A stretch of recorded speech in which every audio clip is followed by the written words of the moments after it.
Hello, everybody. Welcome to the first official session of Winterfall, the D&D campaign. I am your dungeon master, Kier, and with me, I have an assortment of fun, kooky characters. With me is Crow.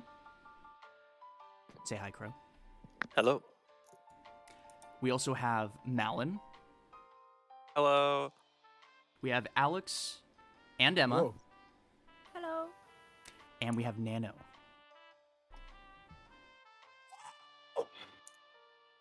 That barely picked up. My internet was dying. Yeah. It's okay. Before we get into the actual campaign, I'm going to go through a quick summary of where our characters are at the moment. Unlike the title, this is not going to be a real cold open, but we'll get into the action soon. Let me pull this up. Okay.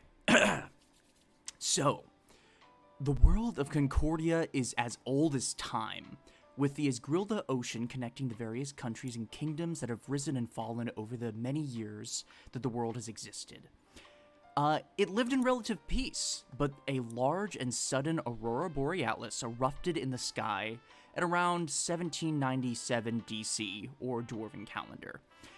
This caused mass blizzards across the planet, destroying plant life, erasing entire species, and plummeting the world into an age of chaos, with temperatures as low as negative 45 degrees Fahrenheit or 42.7 degrees Celsius. This event was colloquially called Winterfall. The sudden and rapid change caused catastrophic damage on life, and the people of Concordia were forced to adapt if they wanted to survive. Greenhouses were built, coal factories dedicated all of their time to heating the shivering cities that remained, and most valuable became oil. Now in the year 1936 DC, over 200 years, the world is highly separated, with travel being a death wish unless done specifically with experts and machinery. Magic still has its presence, but is considered taboo by some factions, believing magic misuse to be the cause of the weather. Other factions blame the gods, or try to accept that the world may have just done this all on its own. With lower temperatures and higher pressure building between the remaining nations, it's yet to be seen if anyone can uncover the truth, but that's what we're about to find out. Our heroes start in the Conray Kingdom, an all-welcoming society that works to fight the cold using a mix of Bandalag de Verga technology, a nation of dwarves that's very prolific. The Conray Kingdom started mostly as a human society, but now it's considered one of the safe corners of the world, a place that's medium in temperature and offers a lot of diversity.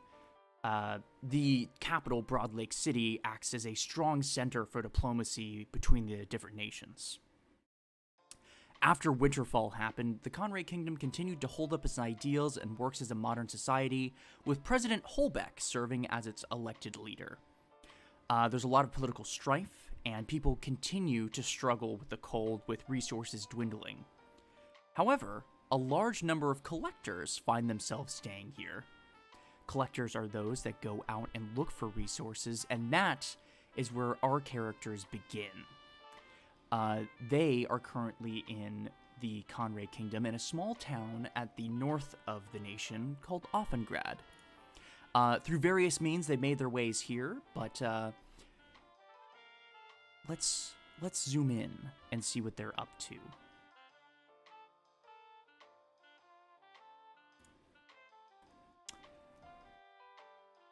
As a secretary types away on their typewriter from behind their glass-protected desk and the gentle ticking of a nearby clock fills the quiet room, you all find yourselves sitting near each other on simple wooden chairs with a grungy fluorescent light and some yucky carpeting setting the mood. You have a moment to converse as you wait for your meeting with the collections commissioner, the head of the collections office here in Offengrad. What would you like to do? So, considering we will be working together, I believe a short introduction is in order, yes?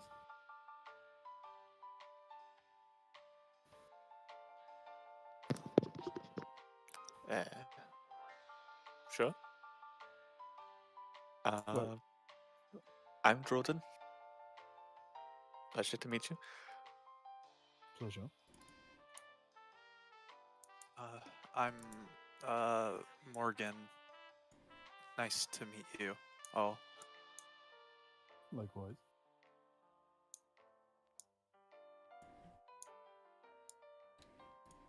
And you?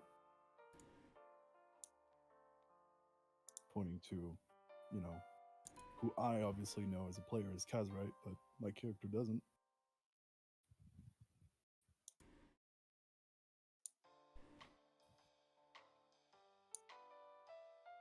Is Green Man here? Hello? Matt? Isn't it Sorry, I just had shit pop up. I'm here though. I'm here. Emil well. just introduced himself, wanted to know who you were. Well, I haven't introduced myself yet, but we'll see. Totally. Well, look up from whatever he was doing. Kind of glance at Emil. Castle. Well, it is a pleasure to meet you all. My name is Emil, and my lovely friend here in armor is Solem. Unfortunately, I'm afraid communication with her might be a tad bit difficult, as she hails from let's just say a place where common isn't so common.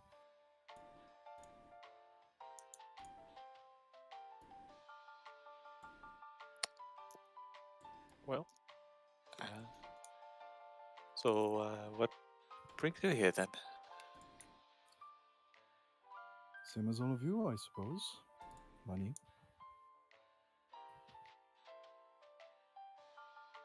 Hmm. Before you can finish some more small talk, you all hear a door open next to the secretary's desk, and it reveals a gnome man. This is who you assume to be the collections commissioner. He beckons the party into his office. He's After slicked back hair, tiny glasses. He has a small fur coat and a small pen in hand, and he sort of waves you in wordlessly.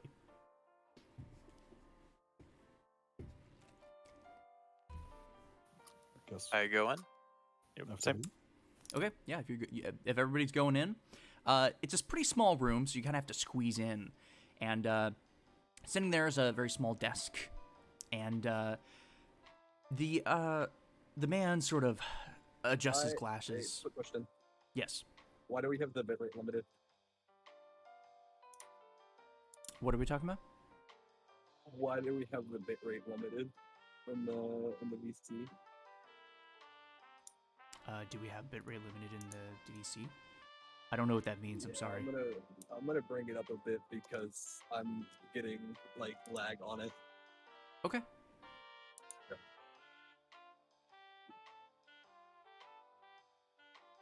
I didn't know if it was something to do with your overlay.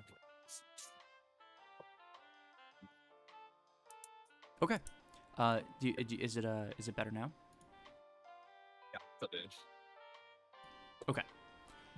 So the man in front of you slicks back his hair and adjusts his glasses, and he looks to all of you. I assume you all are here for the poster that was sent out, yes? Of course. I nod my head. I should probably ask, are you all familiar with the collections process? No. Oh, we got a newbie here. Okay. We go in, we kill, and we come back. No? Did you say kill? Well, depends on the job, I suppose. I sure hope that you don't have to kill anybody, but if you were, I suppose self-defense is acceptable. Look, for all of those that are new, I'll just say it's a pretty easy job. You go in, You try to find something for us. In this case, we're looking for an oil deposit that we've heard is somewhere to the east of Offengrad. I would say that this is a high-paying job. I'm sure you saw on the poster, but at the completion of this job, you'll each get 100 gold. Pretty lucrative, yes. Just bring back proof of what you find. We're going to give you a couple materials in a minute here. We need oil, and if you guys can do this for us, it'll be a really big help to the city. It's about 7 miles east of Offengrad, so you can start heading that direction.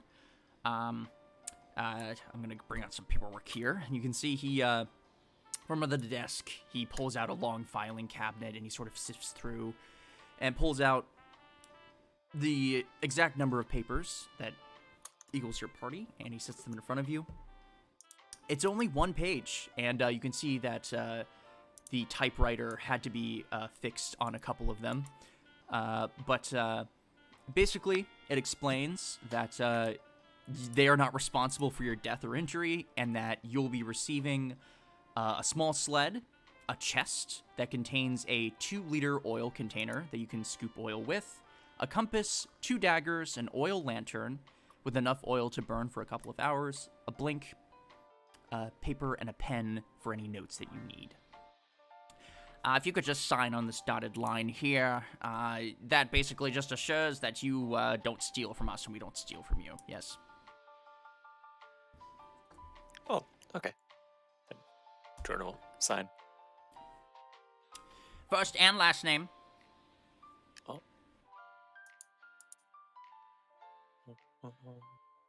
Heffington. Thank you. Okay. Next. For the sake of expediency, if you would all like to sign the paper, just let me know. I want to sign. Yeah, I'd like to sign the paper. I would like Okay, to great. sign last and make a mental note of everyone's last names. Can I get everyone's last names?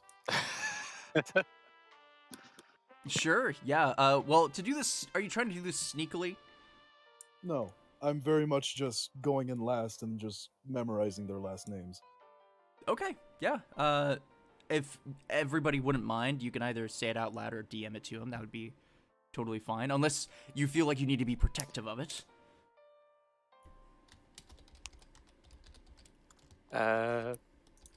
Is Heffington? I'll go ahead and spell it out. My pen isn't working. God damn it. It's I can't okay, see- he gave us one. No, me player.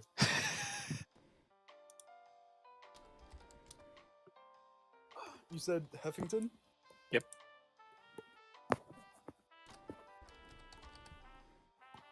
Okay. What about Morgan? Oh, it's Mudhexa. That's right. And I was Is a about cool- to. I was about to message you. I was gonna be like, "You'll never guess." what about Kazrite? Tenchi? I think it's Tenchi. Yeah, Tenchi. Could you say that again, please? Tenchi. Kenshi? Tenchi. Kenshi. With a T, yeah. Kenshi. Tenshi, I believe. T-E-N. Okay, Tenshi. Alright, my bad. Alright, I'm good. Thank you. It's just for the sake of referring to you people in a formal way. Sure, yeah. Okay. As you are finished handing over the papers, he'll look to you. My name is Commissioner Carl Wittens. If you need to find me, you can find me here. Our business hours are 9 to 5. You'll find your machines and whatnot in the back. Sarah! You can see that he's yelling, and the secretary peeks her head through in the door. Small elven woman. Yes? Fetch the sled and whatnot for these collections people. Yes, mister. And you can see she goes, and he sort of shoos you out without saying another word and begins filling out some more paperwork. One more time, what was his name? Carl Wittens. Carl Wittens. Okay.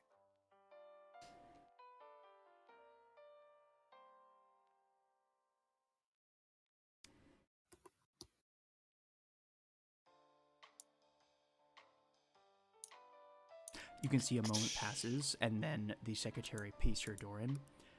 If you'd like to follow me, I've collected your materials outside. Alrighty. She ushers you all out of the building, and you're back out into the freezing cold of the city. And you can see in front of you a very dinky-looking sled. The materials are provided, but definitely not the best of quality. And you see that there is a rope attached to it. Seems like somebody's going to have to pull it.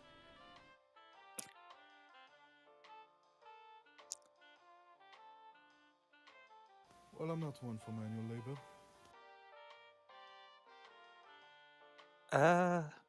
I am, but I'm not that strong.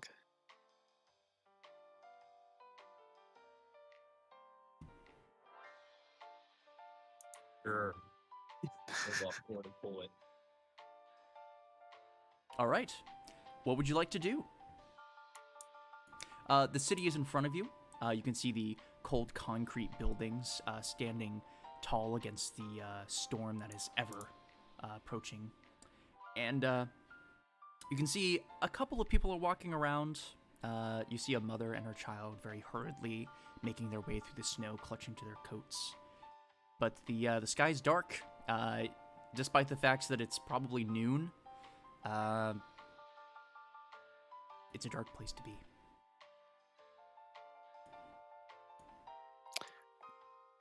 Do we want to get going immediately, or do we need supply? I mean, And you all are familiar with this city, and I'm going to go ahead and bring up the map. oh man.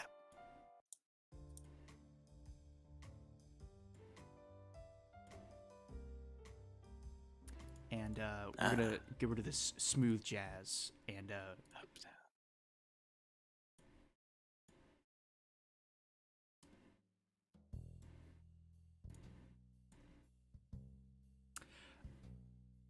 you all have a couple of locations that you could go before you adventure out. But you can see here, you guys are currently at the A location in Uptown.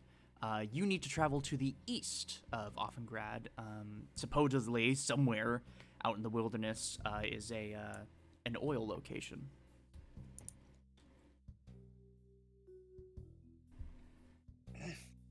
Well then, let us hurry. The faster we get done with this, the faster we get paid. Alright, well, if it's just straight there, then okay. Is that east? 7 miles east, yes.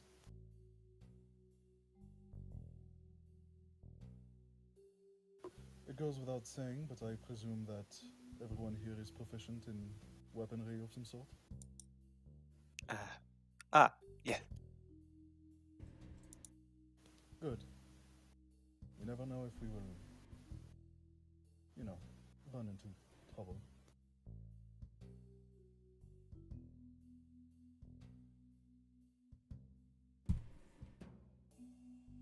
Hurry on then. Are you all following? Yep. Yes. All right. Yeah. You all quietly begin to follow and trudge your way out into the snow. Do we have a particular marching order as you guys are venturing out into the wilderness? Last, please. I will bring us back to our landing page. As Rex is blindly Oh. trudging. What is that? Go ahead and arrange your tokens in the order that you are proceeding. Closest to the coffee mug is in the front. Near the ashtray is the back. How do you remove tokens? Yeah, is yours not working? Oh no, it is. I just want to update it so that. Yes, you can press delete on the actual token itself. Yeah. I put mine where mine is, or around that area. Someone's at the door. I'll be back. Bienvenue, toi. Au revoir. Bon tour de marche. You say, girl? Mhm.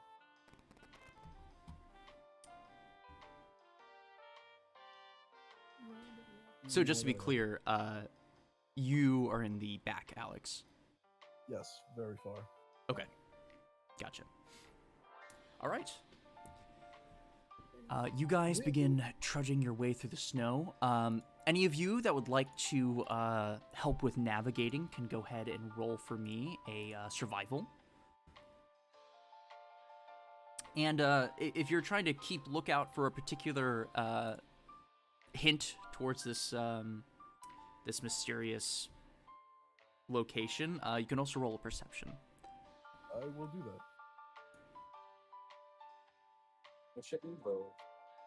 Just a friendly reminder, if you all are in self, go ahead and change your sheet over to all. I saw Malin and Nano's rolls, but I don't think everybody else did. Oh yeah, I'm in 2GM.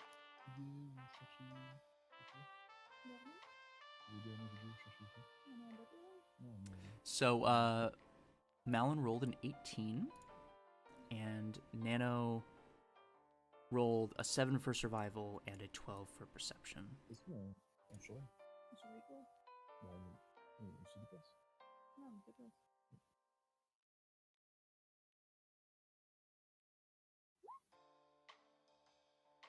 Okay.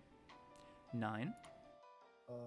That was supposed to be Solen's roll, not mine, but I guess it's on.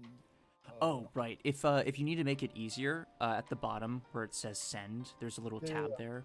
Yeah. I know. Just I forgot to switch it because I thought. It's okay. You know, Yeah, okay, so that's Celine. She rolled a 9. And mine's even worse. And I rolled to self. Loser. What'd you roll? 3. Okay. I'm gonna say right now.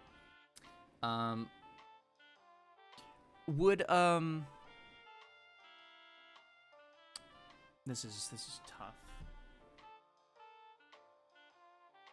Would well, okay, so Morgan is helping with the sort of moving through the snow. Would they speak up about any of this? Like, what do you mean specifically? So you rolled a really good survivor roll, but are you just zooming ahead of everybody? No, I would definitely be staying with the group. Okay, how would you be directing them through the snow? You've rolled the best here, clearly.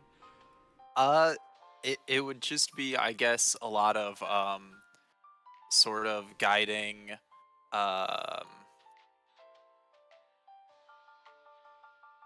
Mr. Tenshi, since he's leading the sled. Okay. So, you all make your way into the wilderness, and as you're traveling eastward, it's a 7-mile trip, which is a pretty decent distance, I would say.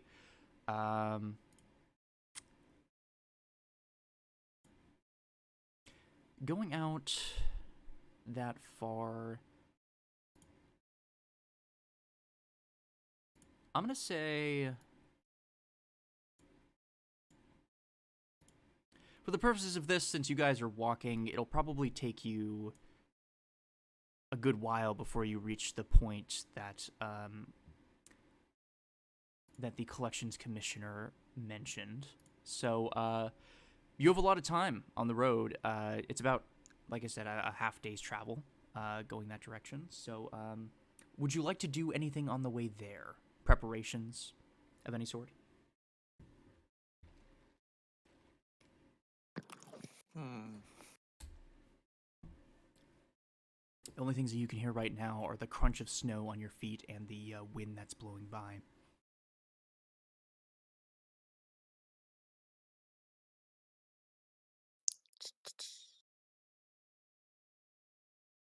I guess I'll take like a small rock or something, and I'll use magical tinkering to make it shed light in just in case we need like a distraction or something.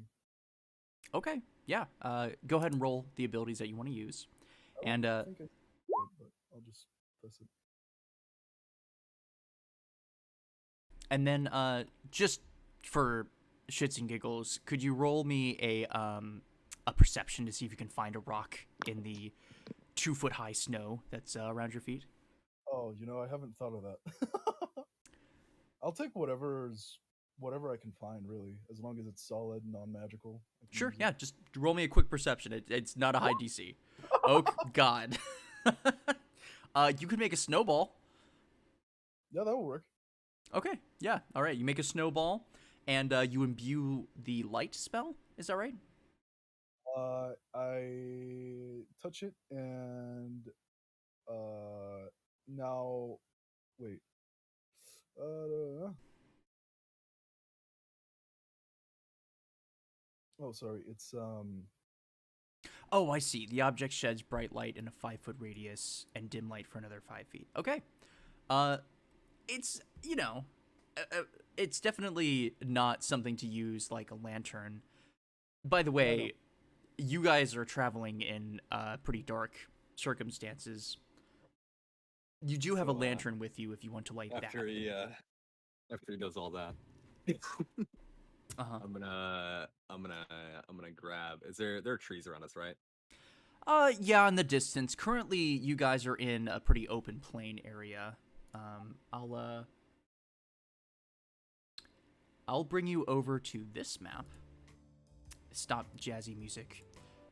Okay. You can see, this is a very simplified map, but you guys are traveling east from Offengrad at the top. It's essentially a lot of open plains, and there are some mountains in the distance. There's the occasional tree, but there's not a lot of life up here. It's so close to the ocean, the moisture causes a lot of frost. Hmm. You know what? I'll take my chance at looking for a stone. Actually, no. I have like 1 gold. I'll take a gold piece and I'll cast light on it. Oh, okay. Yeah. So with the two of you combined, you have some bright objects in your grasp. Any other preparations you'd like to make before we continue on? Oh, I'll hand it to Emil. this is Flo. It's brighter. I'm not using it for the purpose of light. Little shrug. But thank you. I'll keep it. You're up 1 gold. Congratulations. Woo! Now it's only a 249 gold debt, baby. Hell yeah. Okay, yeah. Anything else? Jordan's good. All right. We will go ahead and continue on then. Anybody that would like to, I guess preferably Kazrite, since you're in the front, go ahead and make another perception check as you're sort of moving along. Let's go. Morgan is still I very don't know if it helps. I silently also sort have of. this. Yes, yeah. I don't think you've been this direction in particular, but that'll be a good thing to keep in mind on your way back. What if I have a map for it? I can do it too. I'm assuming we were given a map, right? You did not ask for a map. You don't have a map. I feel like that's like included in the job. Yeah, he did not give you a map. He gave you precisely a small sled, a chest that contains a 2-liter oil container, a compass, 2 daggers, an oil lantern, blank paper, and a pen.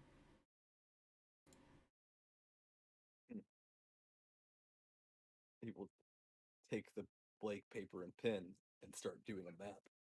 Okay, yeah, making a rough map. That's totally totally doable.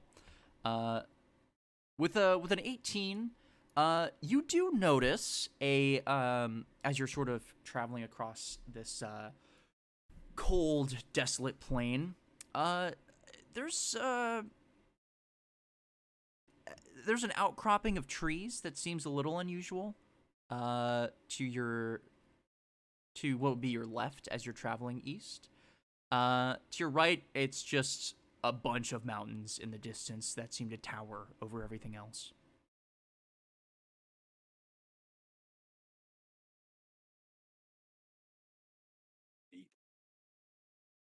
Keep walking. Okay.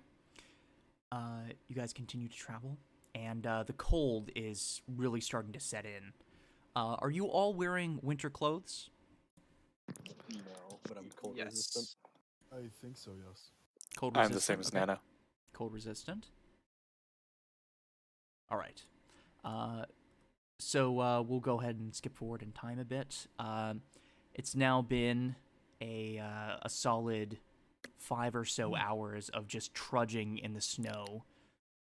You do eventually make your way to this small outcropping of trees. And anybody that would like to roll survival may.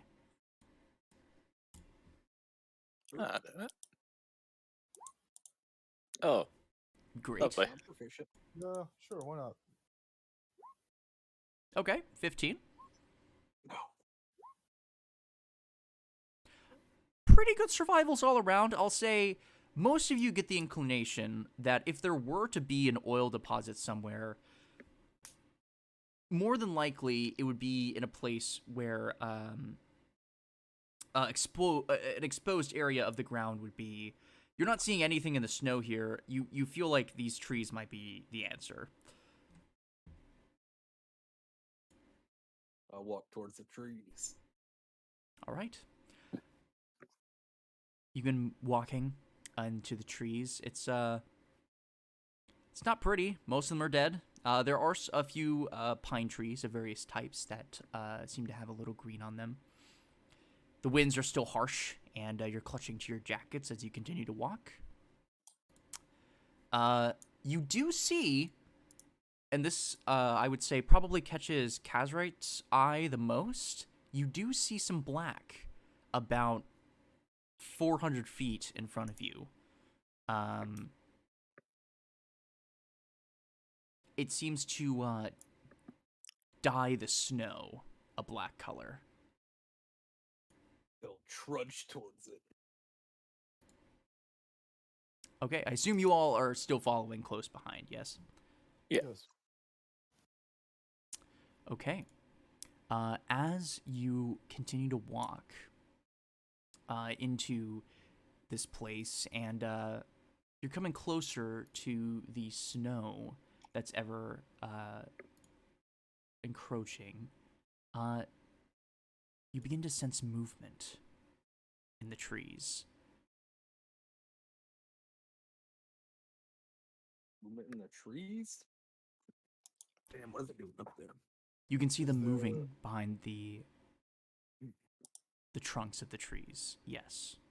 Is there any noise with it, or is it just figures? At the moment, no. Just quick flashes in the peripherals of your vision. Okay. Gather the oil. He'll say as he just watches the tree line kind of edging towards it. Is this a clearing, or is it still in the forest? So so it's a clearing, but surrounding both your front, left, and right are trees, sparsely.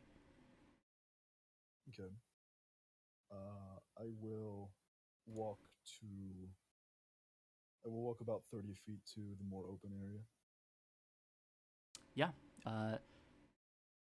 That's when you hear it. A wolf's howl pierces the trees. And we're going to bring you into a map. Woo! Map. Map. go ahead and place yourselves where the snow tracks end in the order that you were earlier. Okay. Where's the? I said it was like about 30 feet to where it's more open. Where would that be? Is it closer or? Yeah, you'll probably be, if you can see my ruler, somewhere like right here. Oh, that's not good. Yeah. You I can was see. walking. Oh, I sorry. don't think Emil would have been in front of him because he was walking the guard. So if Emil would have stepped forward, he would have stepped forward. Okay, yeah. I mean, if you want to put yourself like here, and Emil, if you want to put yourself close behind. What happens is as you're walking through this clearing, a group of wolves peek their heads out and begin to sniff the air towards your direction, some of them starting to growl. I growl back. I rage. Okay, go ahead and roll initiative, everybody. Woo! Bum, bum, bum, bum, Oh bum. fuck! I forgot to put in the other token. 1 second. Give me half a second. Oh, we got music. Is the initiative board up? I'm getting it up right now. I cannot edit the token copies I have. Oh, I can edit one of them. Oh, right. Hang on. I always forget about this. Oh, all right, yeah. Go ahead and, I mean, that was really good, but go ahead and roll again. Oh, no, that just adds my proficiency bonus. Oh, right. Yes. Unfortunately, I don't have a way to just add it on there. I think Um, it's already doing it. Is it? Yeah, I I mean, think when I so. hover over it, yeah, it adds a +2. Oh! Oh my Oh, gosh. oh, right. No. I just have to go into the settings every time I level up. Or, Oh, that's what right, you yeah. say. I think we did cover that, didn't we? Woo! Man, Celine them down killing there. it. He's just doing so. Let's see.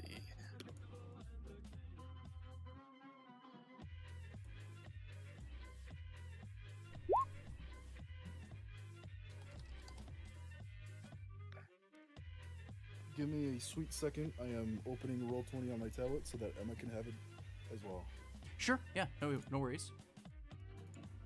We'll listen to this cool electro Oh, swing yeah. in the meantime. Oh, it's going. It's great.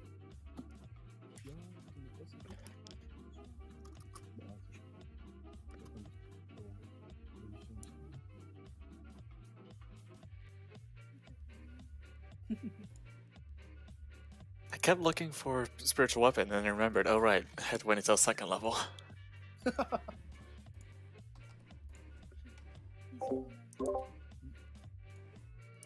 And for the sake of convenience, I'm also going to go ahead and label each of these wolves with a color. And that way we can refer to them.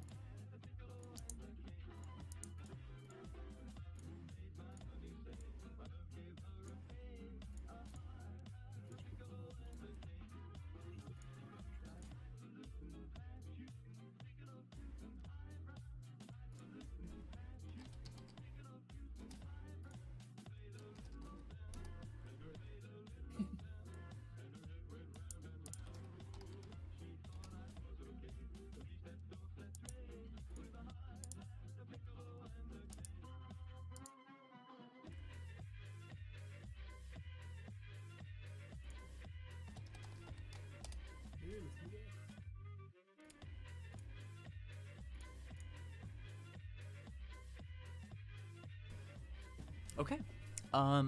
Since well, okay, hold on. Let me order this correctly. There we go. Whenever Celine is ready, let me know.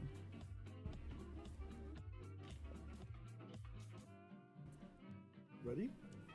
Yes. All right, Celine, what would you like to do? You have a pack of wolves in front of you. Yeah. Let me open her sheet real quick. Because Safari is not a supported browser, so it looks terrible. Oh, it used to be that way on Edge, and then it updated. Yeah, well, I don't think we're getting an update on this one for a long time anyway. Sag.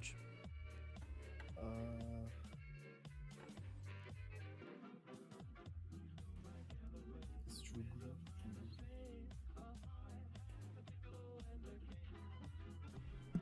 Hold on. 150 kilobyte per second download speed Wi-Fi right now. I believe in you. You got this. Oh, my measuring tool minimized.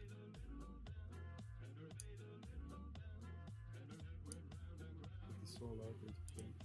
T'as combien de...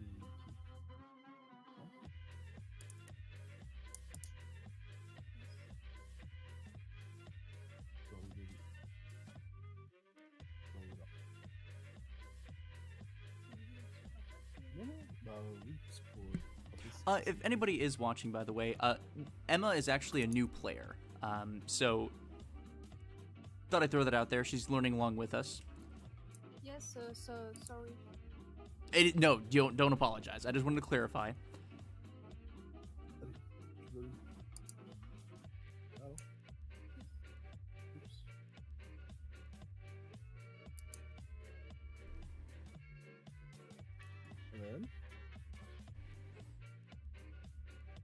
Okay, so you're moving 30 feet. Yep. And attacking the wolf in front of Kaz, right? Okay, so the orange wolf then. Yeah. Oh, and there it is. Oh, that's not good. Let me check really quick. See if that hits.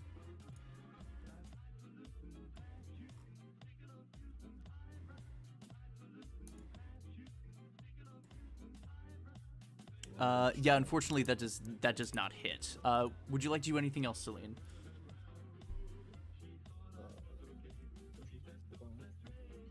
I don't think she can do anything else. Not at level 1, no. We're level 1, so there ain't much. All right. Yeah. We'll go ahead and move on then. I forgot to add this earlier, but the wolf pack rolled a 2, so they're pretty bad. Droden, go ahead and commence your turn. What would you like to do? I'll just run up 30 feet. And then I will cast Sacred Flame on the orange wolf. Okay, yeah, go ahead and roll.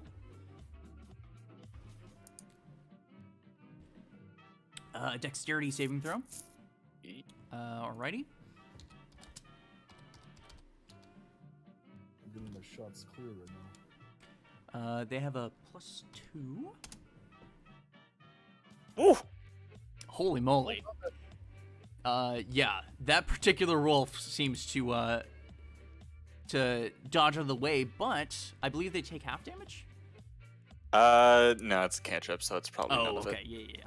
Oh, All right. By the way, we can see your rolls, Kid, if you don't want us to see them. Good. That's a great question. I don't know how to hide them, but Well, you can roll to self, no? well, I don't have an. Okay, hold on. Well, my suggestion was just make a blank character sheet, put in whatever stat you need, and then you can set the NPC and roll as a saving throw.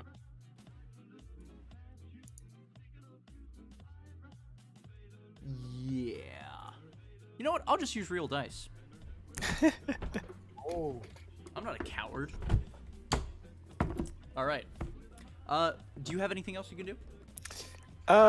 Yes, but not that I want to. Okay, sounds great. We'll go ahead and move on to Morgan. Alright, I'm going to use my 30 feet of movement, and I'm going to run... Let me remeasure this right there. There, and then I'm going to cast a firebolt on the red wolf. Okay, go ahead.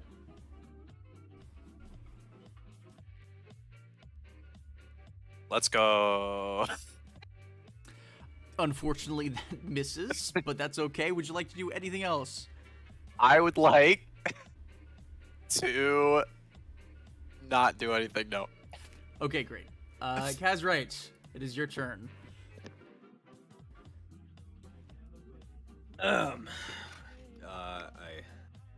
No one's hit the orange one, right? No. Yeah, it's gonna take a single step forward. Intimidating. Bonk. Hey! Wow. In one hit, you knock this thing down, and it is barely standing. Hanging on by a thread, it looks really hurt, and it's whimpering. Would you like to do anything else?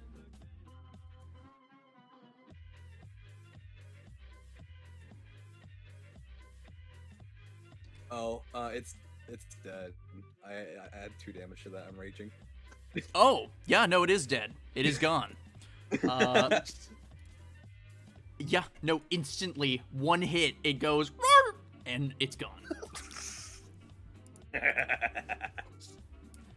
All right. Whack. I assume that's your turn. Yes. I should mention, as you all see this great club being swung, what do your teammates see, Nano? Oh, I'm about, what is it, like half a foot taller, and I'm red. Going full Hulk mode transforms Yes. in front of you. Maybe disturbing to some. Emil, your turn. Yes. I'm gonna move over here. And I'm going to shoot the green one. Okay, yeah, go ahead. I'm gonna shoot the green one. Roll to hit. Let me just pull it up. Bang. Yes, yeah, that'll hit. It looks pretty wounded. You shoot it, and the bullet goes straight through its chest cavity, but it seems to snarl at you, seeming to find a new target. It doesn't look so good. Blood is starting to spatter all over the white snow, but yeah, you've done some pretty good damage. Oh, anything else for you? Hold on, I'm getting my glass so I can. Oh. It seems to have reconnected. Damn, they're brave. Yeah, no, seeing you as the biggest target, I think they're gonna try to stop you. This green one is still mad at Emil. Now, I will say, as this blue one passes, I do believe Celine gets an attack of opportunity, if they'd like to take that. Correct. Yes. Oh, do they have a melee weapon? They have a dagger. That'll do. Hold on. It's, Safari is not. It doesn't. Oh my God, Safari. Come on.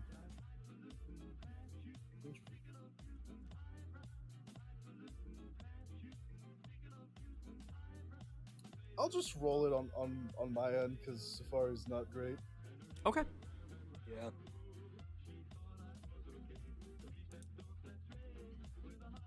Dagger. Ooh. Oh, wow. Hey. Hey, yeah, that's decent. That'll go ahead and that'll hit for 6 piercing damage. Oh, wow, that's a lot of daggers. Okay. Oh, it, wow, No. it just took like 9 million years to do it, huh? Yeah, no, that's okay. We'll take the first one. That's totally fine. All right, Yeah, so thinking that it wasn't really doing anything, but it is. they're going to go ahead and take a bite towards you. Let me see here. They also have pack tactics, so they'll go ahead and get advantage against you. Who are they? That's a nat 20 from the Red Wolf. Oh, And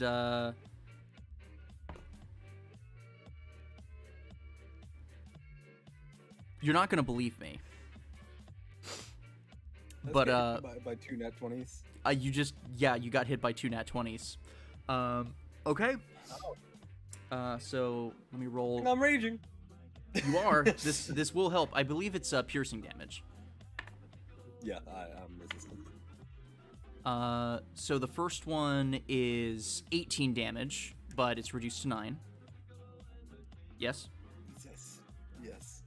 Okay. The second one is 8 damage, reduced to 4. Woo! Okay, so I took. Jesus fucking Christ! Look, man, I'm not even joking. All right, I rolled the dice. I had advantage. The first one I just rolled a nat 20. The second one I rolled like a 14 and then a nat 20. Look, man, you angered these wolves. You just destroyed one in one turn. And they angered him. Yeah. All right, it's anger on both sides. The green one is going to go ahead and attack Emil. Does not have pack tactics. It rolled a. My armor class is Your armor class is what now? 16. It just hits. It's a 16. 12 plus 4. Okay. It's gonna go ahead and bite you right in the knee. That'll be 6 piercing damage. Okay, not good. Yep, it bites your leg and it hurts. It's not great, especially with the cold. Moving on, it is Celine's turn.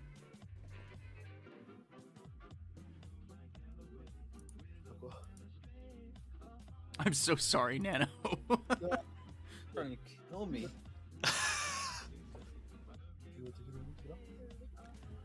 Okay. Literally just trying to murder me. You would have killed a wizard. You would have flat out killed a wizard. Well, they wouldn't have been mad at the wizard. Okay. You just would have flat out murked a wizard. like no saving throws, nothing. Dead. A trip would have murked a wizard, to be fair.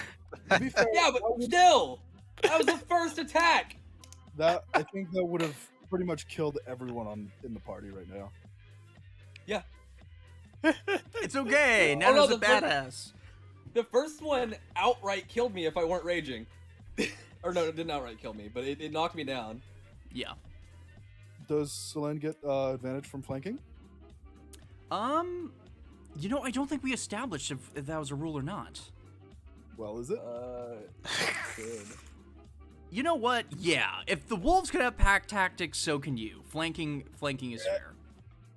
Oh, I rolled as me, but don't worry about it. That's on her sheet. Which one is is it the 22? Yep. The last Okay. one. Yeah, that'll definitely hit. It'll do 6 damage. That's to the green one, yes? Yep. That kills it, yeah. As you stab into the wolf, it makes a one final and it's gone. I need you two to let me handle this one. Is there anything else you'd like to do? Movement, anything else? Hold on. We need to see if she has enough movement to get to the blue one. She was here. 10. Yes. Yeah, looks like it. Not quite. How much Wait. movement does she have? Oh wait, never mind. Oh, I forgot it's yeah, we're good.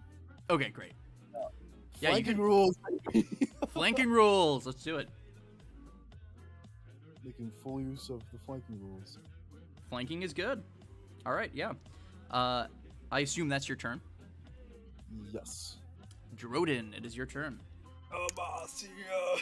You know, I was gonna be offensive, but I mean, wait, can we? I'll be safe for now.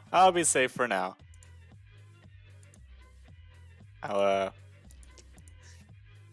go up to Don't Mr. you touch Tenchi my here. fucking meat. Are you referring to you or the wolves? The wolves. Okay, yeah. We're good. Okay, yeah, so you all witness the Harengon that's been traveling with you put their hands up, and a warm, sort of yellow-orange light glows, and your wounds heal right in front of you, Kazrite. It's quite incredible. Awesome. You heal 9. Oh yeah. It's a really bad cut there. You got there. Let me just fast. Okay. Okay.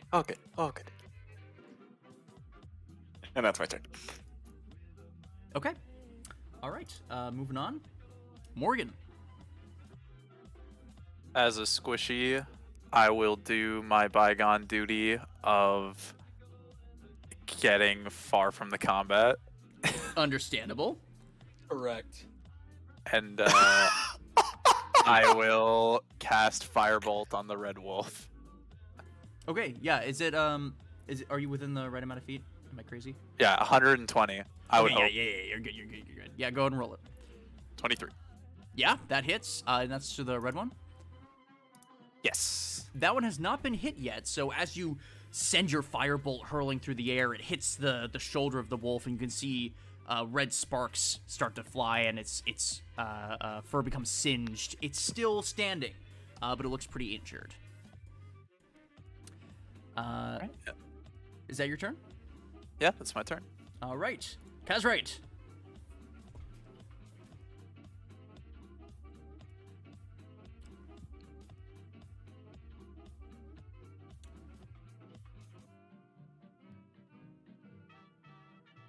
Which one is that to? Red one. It's That one didn't unfortunately make damage. does not hit. Uh. Oh, wait. one sec. Oh, you're okay. You are attacking the red one. All right. Never mind. Also, my headphones died. Give me a second. Okay.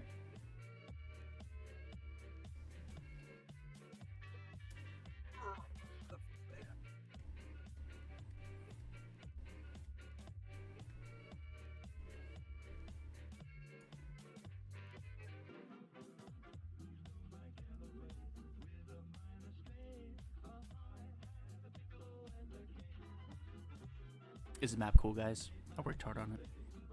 It's really cool. Thank you. This is so sick. Thank you.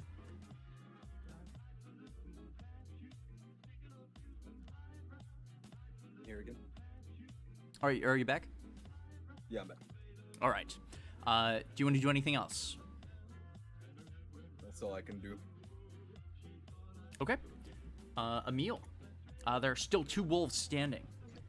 Yes, I'm going to. I'm gonna run my ass over to. Hold on. Let me just calculate that. 35 feet or 30 feet, sorry. Go here.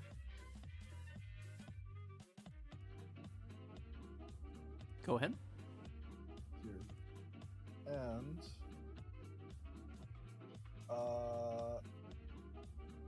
I'm gonna toss a little coin to the red one, and it blows up into a firebolt. Oh, okay. Yeah, go ahead and roll that.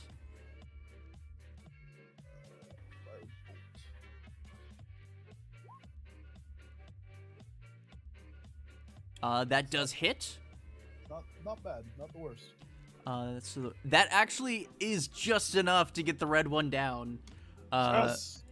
You can see this firebolt hits it on the other shoulder, and it is just out cold, or I guess out warm. Anything else for you? No, that's my turn. Mr. DM, since corpses are considered objects, does it technically set on fire from the firebolt? No. As hilarious as that would be, no. No, it just burns the fur. We're good with that. Alright. The last wolf, seeing its situation, is gonna try to bolt the fuck out of there. It's gonna start running. It's gonna start running this way. If you'd like to, okay, yeah, it's dead. Holy shit. Yeah, no, double tag. Fucking Kazrite and Skilla, and just see it start bolting, and it just. Can I? I know I swinged with a great sword, but can I pick up the corpse of one and slam it into the other? Sure. It's gory. It's gross. You all see Kazrite pick up one of these wolves and start slamming it, and blood is flying everywhere. It's kind of gross. Wonderful. Kind of gross. Suppose I'll Okay. end my rage. Yeah. As you all sort of stand there huffing, in this the cold air piercing your lungs. Combat is over. I start cutting the meat. I'm going to cast Cure Wounds on myself.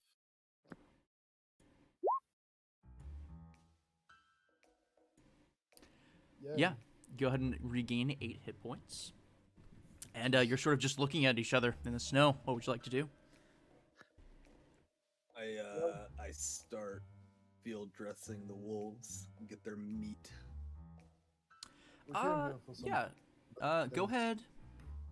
Sorry to interrupt you. Go ahead and roll for me. I suppose survival would be the most apt.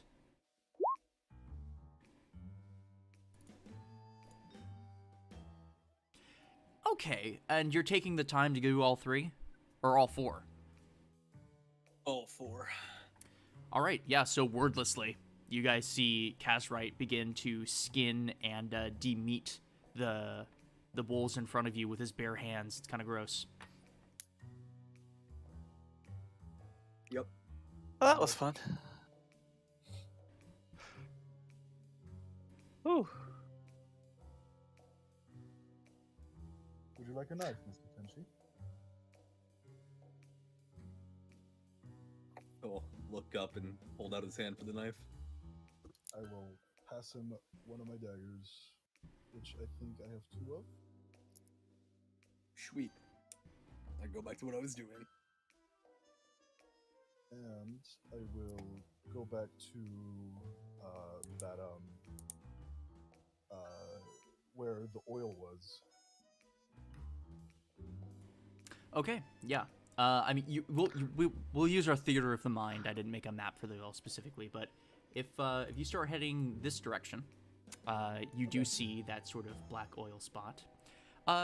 As you're sort of walking towards it, go ahead and make me a perception check. Oh boy, I've been good at those so far. Super great. Perception. Jesus! Good lord, man. I literally double clicked by accident and got 2 ones. That's so funny. Maybe it's your goggles. Maybe it's the steam that's coming from the heat of battle. Snow on my goggles. There's snow on my goggles. Okay, yes. So the snow on your goggles make it pretty hard to see right now. You are currently stepping through some of this black snow, but you have no idea where it's coming from or the origins of it. That's fine. It's fine. I'll start. Oh, I probably should have went back and gotten the bucket first. Yes, the 2-liter oil container. Yes. Is there anything over there? Yes, you should come here as soon as possible. Oh. Okay. Bring the buckets. Oh. Okay. Jordan will go and retrieve the buckets, and then I guess waddles way over there. 2-liter bucket sounds pretty big. Yeah, I mean, if you guys could imagine like a 2-liter of soda, it's essentially a cylinder container. Oh wait. Yeah, I'm thinking a way bigger measurement. Never mind. Yeah, it's pretty easy to hold in your hands. It's metal, not all that impressive looking, but supposedly it's a way to bring back proof of your findings, so you don't have to like collect it all there at the same time. But yeah, you go ahead and bring it over.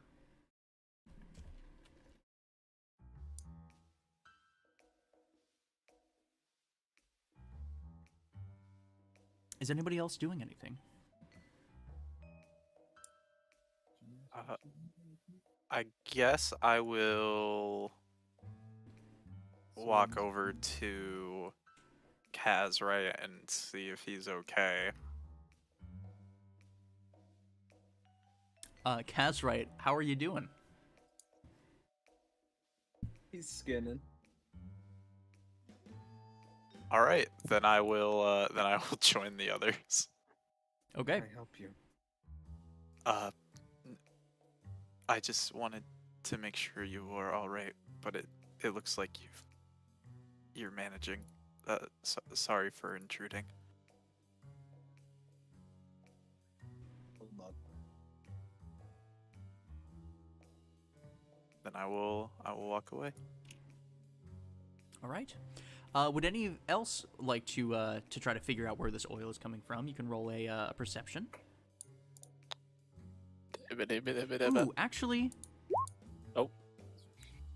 if you'd like to see where more of this oil leads, it would be a perception. If you're trying to find the origin, it would be an investigation. That might be my bad. Ah, Solène is very good at those. She will do that. Okay. Yeah. Hey! Hey, yeah. I will say, as Celine is looking at this black snow, she starts to put together some things, like there seems to be some black oil on some of the barks of the trees around, and as she begins to sort of peer and prod through the snow, she notices something very metallic poking out of the ground, probably 40 feet to the left of where she's currently standing.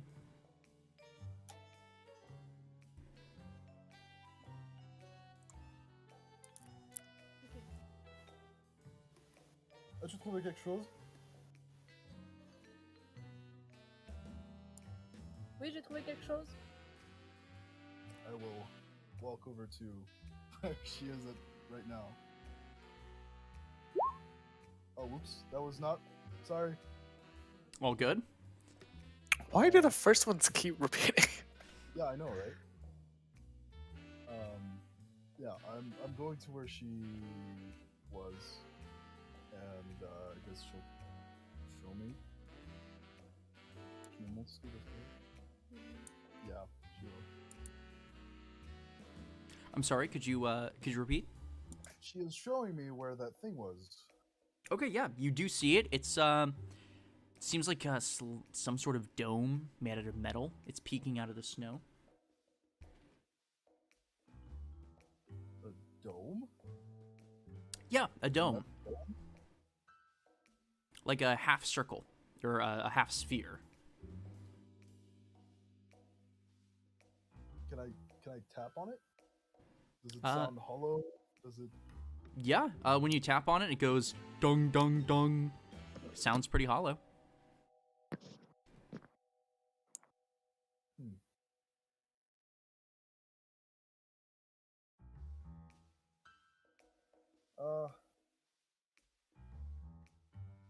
Mr. Heffington, Huh? Ah? could you please help us get this out of the snow? Oh, sure. That massive effect is really cool, really immersive. I'm just talking into a glass. It is super, super immersive, I'll have you know.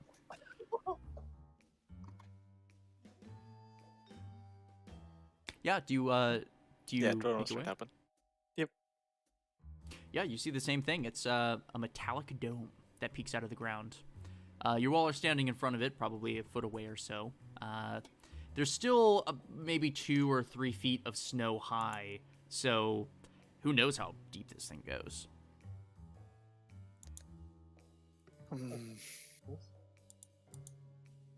Dome.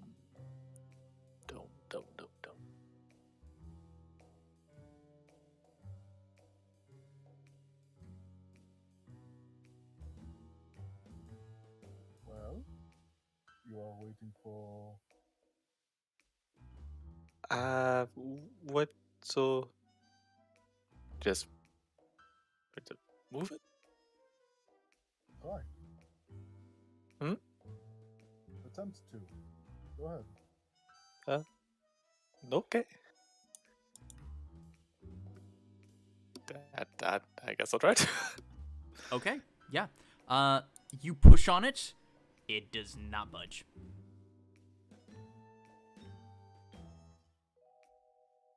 Also, it's very cold.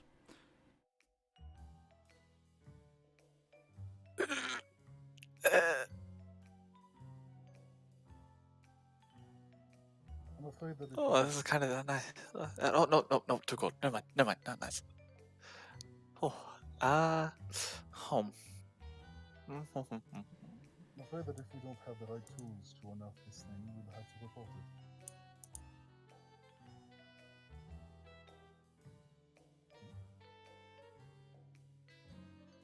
How many wolves have Let's I see, skinned? what do I have? At this point, you're probably on your second. Good, good. I continue. So, is this What's in here? dome surrounded by oil as well, or is it just Uh, standing out? Not directly, no. It just seems to be the one outlier here. Okay.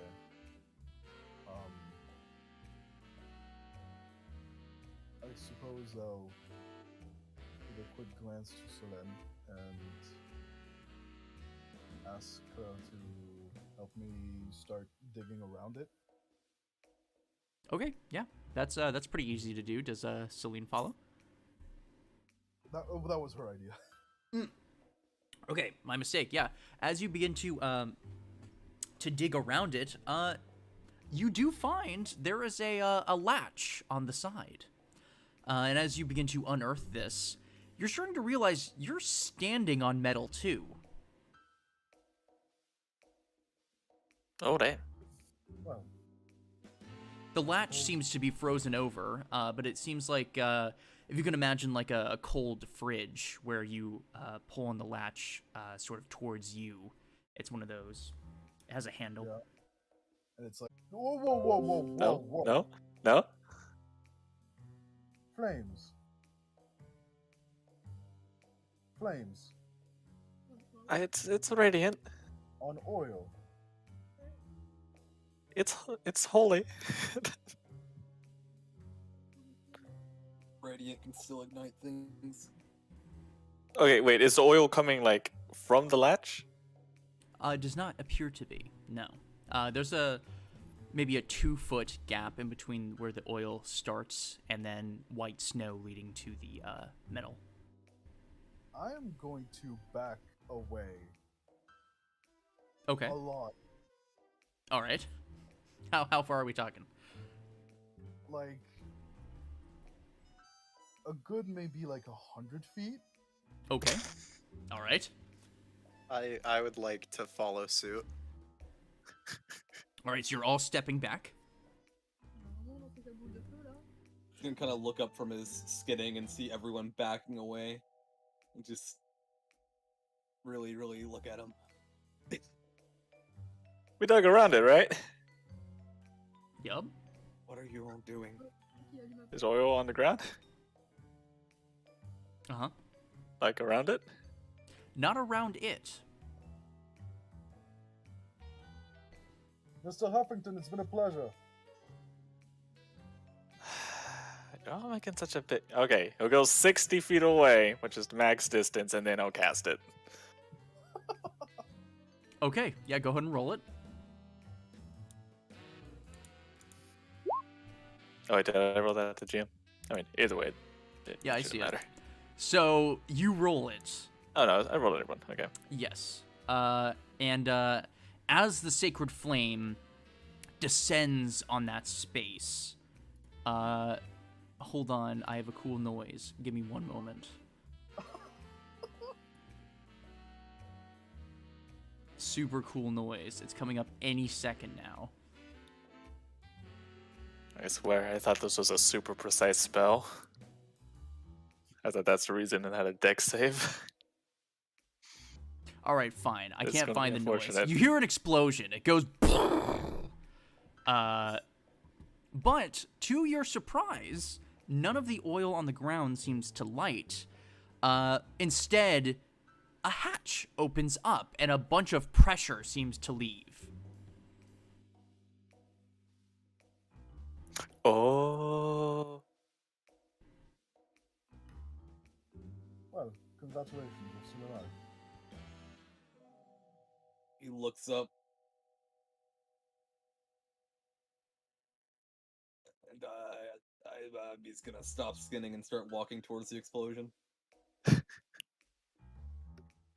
Yeah, are you guys approaching? Oh, Yep. Back at our little thingy, we had paper and ink, right? Yes. Yes. I'm going to. I made a map. I'm gonna. Oh, you made a map, I did. so we don't have. Do we still have paper? You have multiple sheets of paper, yes. Okay, I'm gonna start writing down our findings. Okay, I'm good idea. Say the source of oil is possibly a crashed vehicle that we've managed to pry open. Okay, And yeah, I'll leave it to that for now. easy enough to do. So just to make sure I'm visualizing this right, Mhm. there's like a hatch that I would pull up, like open and over. Yeah, like a submarine hatch. Okay, got it. Then I will. I have a heavy-duty tent in my Outlander equipment. Mhm. Is it reasonable to assume that that comes with like stakes and stuff? Yeah, yeah. Okay, then I will use my rope, and I will tie that around the latch, and then sort of tie it around a stake and stake that into the ground just to make sure it stays open. All right, yeah, that's easy enough to do. You stuff it in. You have to kick the stake quite far in, obviously with the amount of snow on top. But you do actually find ground eventually, and yeah, easy enough to do. If any of you do decide to peer in, it seems pretty dark, but there is a ladder. Climbing in. There is. I do have this nifty little coin with a light spell cast on it. Correct. Kazrite's already going in, but what would you like to do? I'll toss it down and say catch. I'll toss it down, I guess. All right, Kazrite, do you catch it? Yeah. All right, It's not yeah. that slow. You catch it, and you can see that you're in what is essentially a 3-foot wide tube that leads down. It's quite dark down there. You can see the faintest glow of a floor at the bottom. I dropped the coin the rest of the way down. As you drop it, it clatters. Click-cling, click-cling, cling, cling. And it seems like it's on some sort of tile. Ceramic, maybe. You don't see much around it.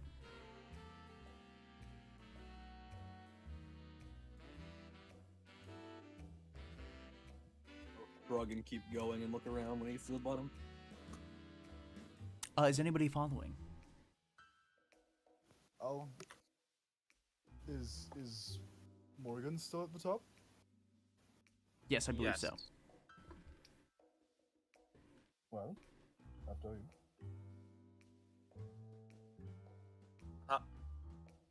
Are you planning on going down? Shouldn't we stay up here and guard in case anything sneaks up on us?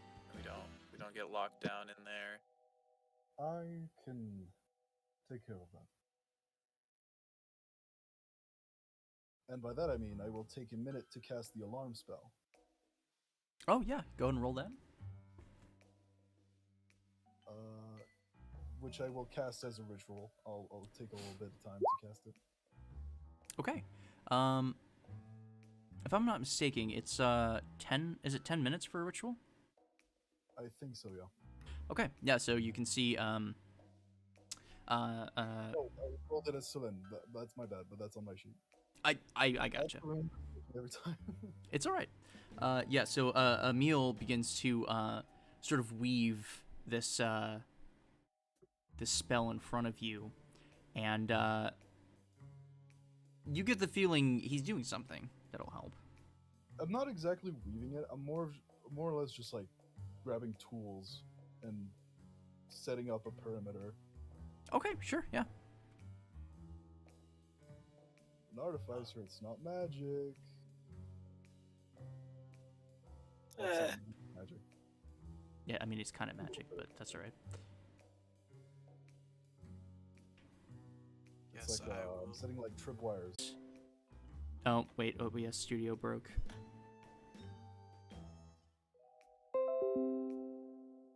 It fixed itself.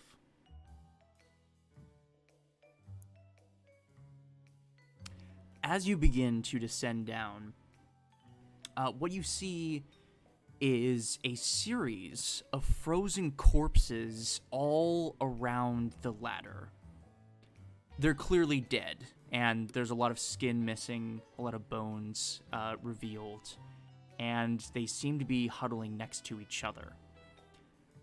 They're about 3 feet away from the ladder itself. As you start to peer around the room, you can see it's largely metal with some stone accoutrements throughout the room. It's filled with all sorts of knickknacks, books, maps, charts, and etchings into the metal walls. Most prominently, there's a large circle wooden table in the center that has a majority of these maps and charts. And surrounding them are bookshelves and a few chairs. At the far side of the room, about 30 feet in, there's a boiler of some kind, and you can see what appears to be some sort of black marks around it, and a tube that leads up.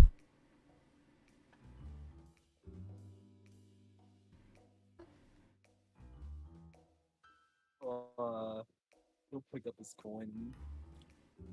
Gotta wait for the others to come down. Yeah, one by one, you all begin to see the same thing. The scrawlings in the walls, the bodies near the steps.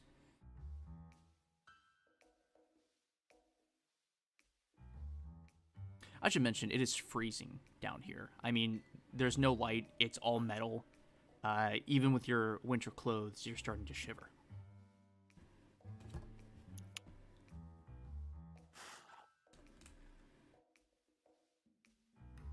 I think Jordan will inspect the bodies that he sees.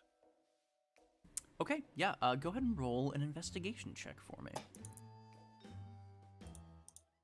Ba-da-ba-ba-da-ba-da-ba.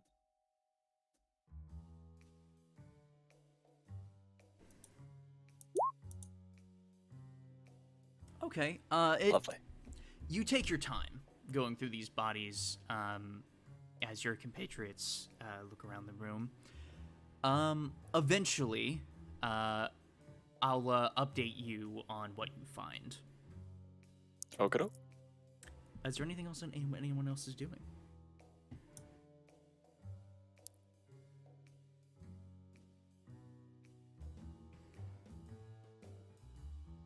You said there was like scribblings on the walls.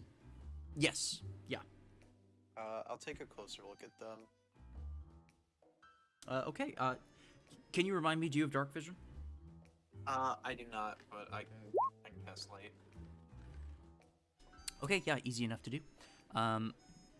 You sort of flutter out an orb of light. Just for flavor, what object do you put it on? Just another gold coin. Okay, yeah, easy enough to do.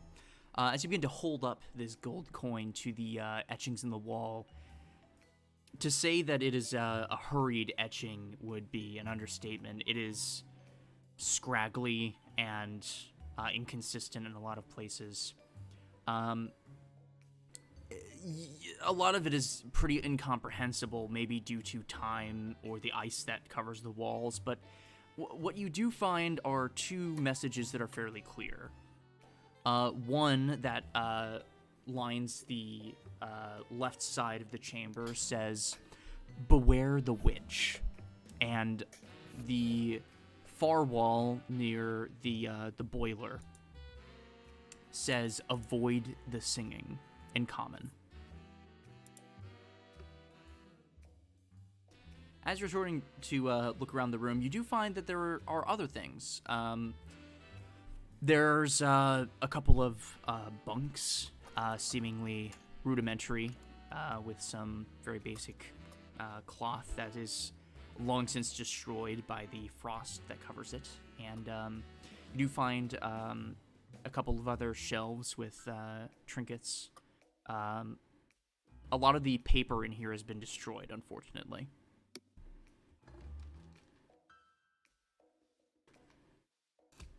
At this point, Alex, I would say that you would probably be finishing up with your spell. Wonderful. Get me down. Are you heading down? Yep. All right. Yeah, you come across the same scene. The body's near the floor. Actually, I think I'm Huh? going to drag our supplies inside of the perimeter, and then I will head down. Okay, yeah, easy enough to do. Take like a minute or two to do that.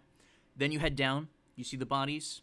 You see the metal interior, the boiler, the large round table in the middle. You can see one of your friends is currently examining some bodies. Another friend is holding a light up to some of the etchings on the wall. Why isn't this a sorry sight?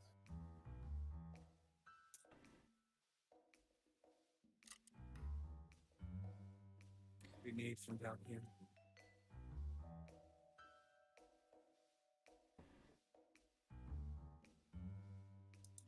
Any signs of struggle or combat? No combat. But go ahead and roll.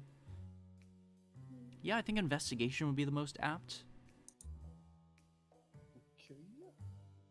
I'm good at those. I'm not that great at those. Hey, I mean, 11 is decent. Yeah, not You with begin- a +6. You begin looking at the bodies, sort of the positions that they're in, as Drodin is sort of searching through them. The best you could surmise is that they were probably huddling for warmth.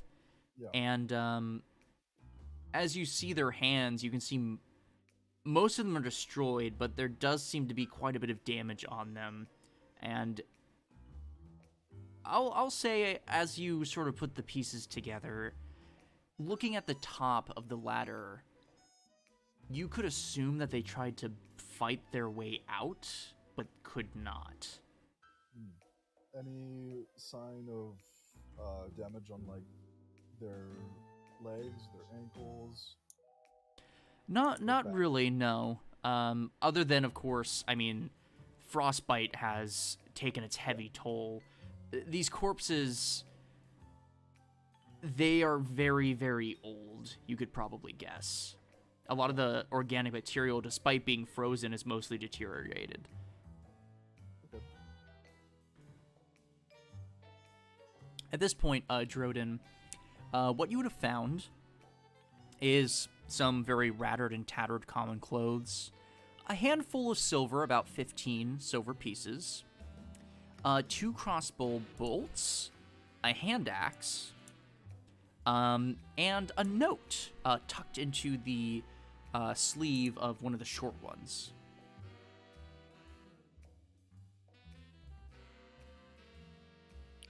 What's the note say? I will post it. Oh, it's a post-it note. Where? I'll post it in just a moment. I'm grabbing it.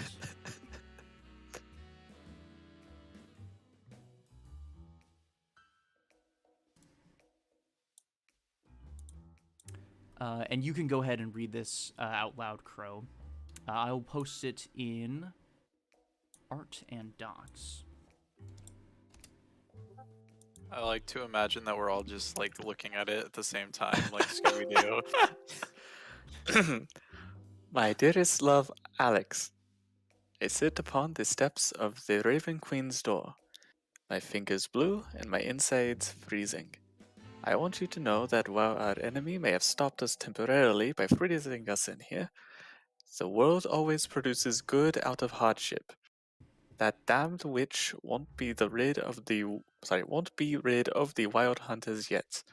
If she found us, she must have known about the other wild hunters. I worry about the wild hunters and the Golden Spire. If you ever receive this note, please remember the locations of the... I can read the rest.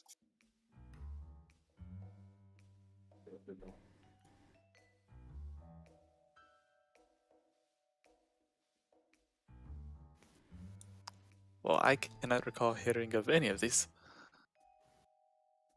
A witch, you say? That's what it says. Any other findings? Anyone use a crossbow? I got 2 bolts. Got some silver. You may hand the bolts to Select. Here you go. She's in the bathroom right now, but you got it. Okay. Azra is just gonna fly back out. Yeah, are you guys doing any more investigation? Just to be sure, it is just this room, right? Yes, it's just the room. There's a circle table with some charts and maps, and there are some bookshelves. Oh, I would have yoinked up the maps. Oh, okay. Put them in my bag. What about the bookshelves? Tell me about the bookshelves. Yeah. If you take some time to peruse, most of it is destroyed. I mean, the combination of frost and who knows how long this stuff has been down here. I have the mending spell. That doesn't fix anything. It will fix the paper. It will not bring back any of the text, unfortunately. What if I also help with the mending spell? You'll have some nice-looking blank books for sure. I will take those. Actually, Yeah. very much. I like my notes. Go ahead. Yeah. I'll say, depending on how much time you take, you could probably get a solid 5 clean books. Blank books, very nice. I will say, as you're sort of perusing the rest of the bookshelves, you would probably see a couple of books with titles like The Legends of Coscordia, and some other books that detail some of the gods, goddesses. As you're sort of perusing the bookshelves, you do notice a particular map on the wall, and I'll go ahead and post that as well in Art and Docs. Map.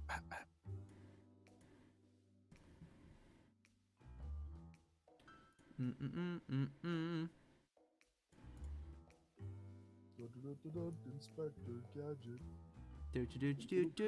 Hoo-hoo. Careful. Don't want to get a DMCA. Oh yeah, you're so right. We gotta be careful.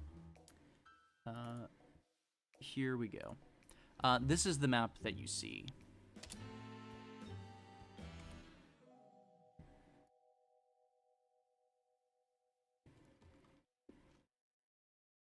And I'll go ahead and pull that up on stream so people can see as well. Well, I suppose it's safe to assume that those are the other wild hunters.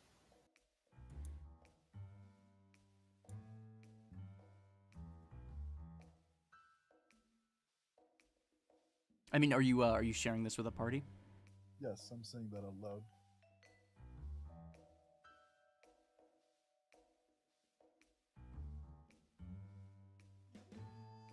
Perhaps this could lead us to more abandoned vehicles like this one.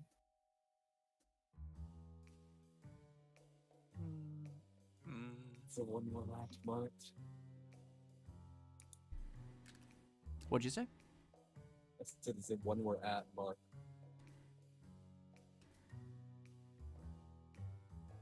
Is the one we're at what? Marked on the map. No. At least from what you could surmise, this map looks weird, certainly. Yeah, I was gonna ask if it looked familiar at all. Like, I don't know if it looks like a world map or anything, or a continent.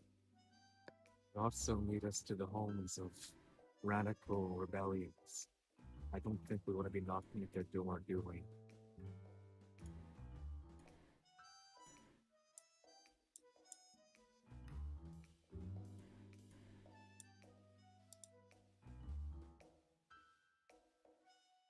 Either way, I suppose this is worth reporting.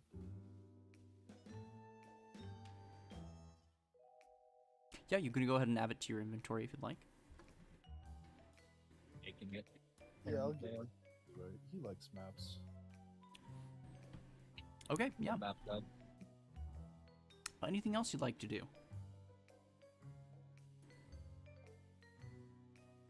No.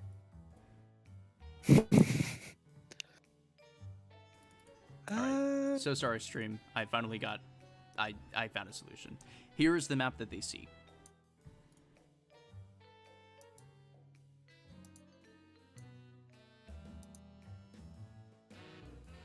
If it takes a lot of time, it's fine.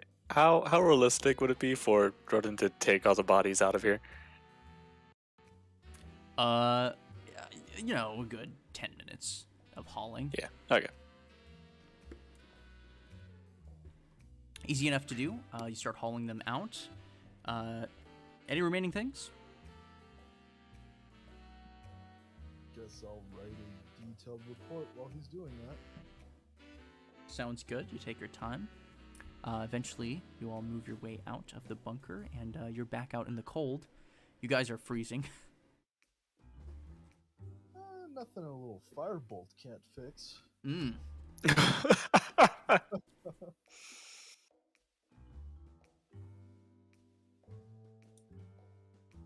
What the little sacred flame can't handle. I mean, we could set some wood on fire. Yeah. Away from the oil, preferably. Make a nice little campfire, you know? Yeah, I mean, it's totally up to you. It's very cold. I guess while we're talking about it, I'll go ahead and move us over to the Conray Kingdom map.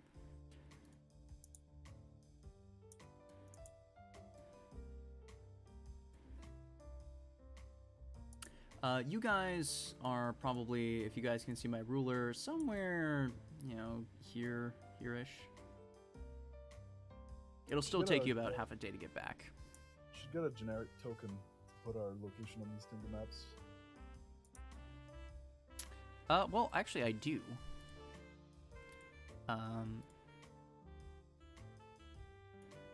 Hold on. Da-da-da. Da, da, da, da, da, da, da, da.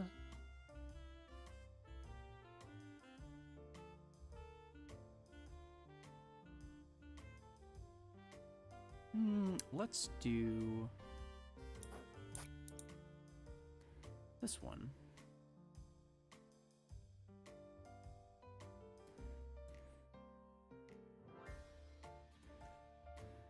You guys are probably somewhere right here. What is that? The flag. Flag. I can make it more clear with a better angle. Okay.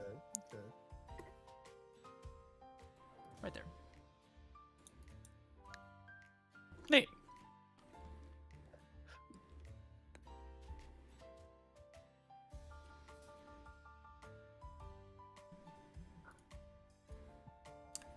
What would you like to do?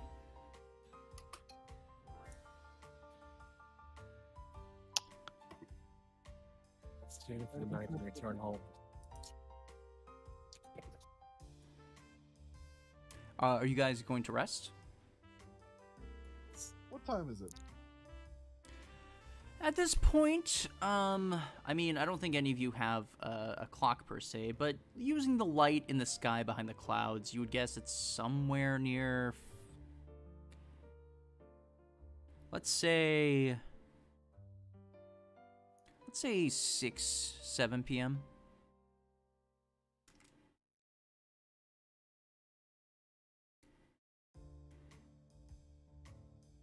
All in favor of taking it as say aye. Hi. I. Well, I guess.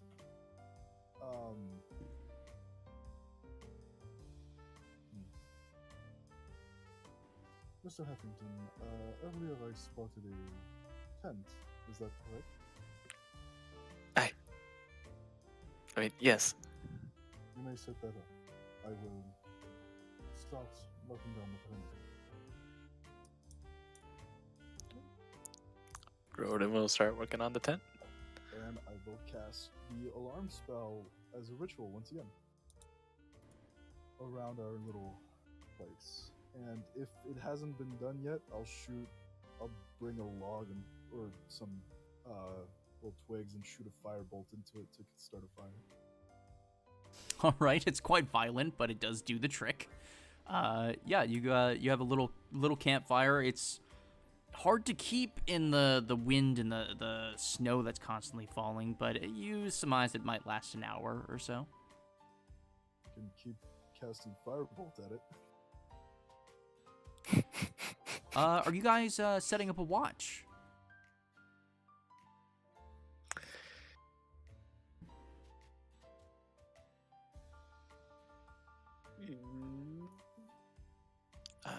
We have a lot. Yeah. Maybe like one person. Every... My eyes and glasses have been failing me today, so I will pass.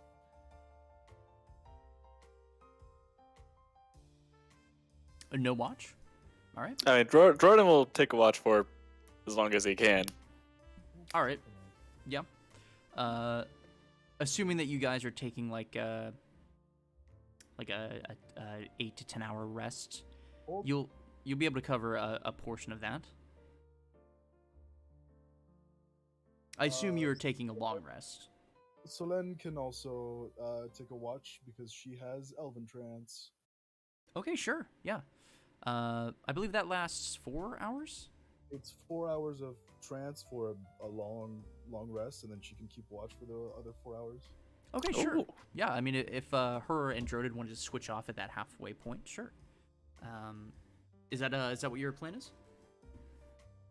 I'm throwing that out there. That works with me. All right, yeah. So I assume those of you that have tents set them up, and you sort of huddle around this tiny fire that's trying to keep a light in the cold. I cook my wolf meat. Okay, are you resting at some point? Yes, after I eat my meal of wolf meat. Okay. I'll ask that you roll a perception, but at disadvantage, and Drodin, go ahead and roll a perception. Who the what? Okay. Yeah, Kazrite, you're cooking your meat. Drodin, you peer out. I'm gonna make this more moody. Oh. Ooh.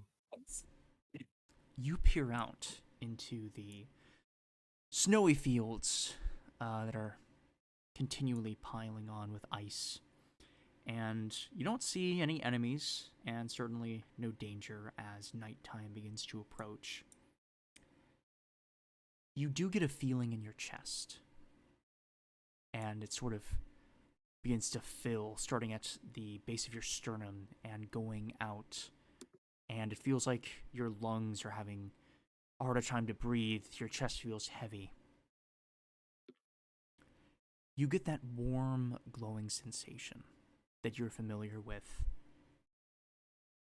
You're not sure what it means, but as your rest comes to an end, the feeling begins to disappear.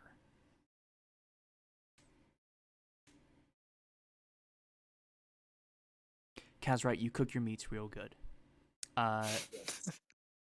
Go ahead and add... Oh, I don't know. These wolves are pretty lean. Let's say...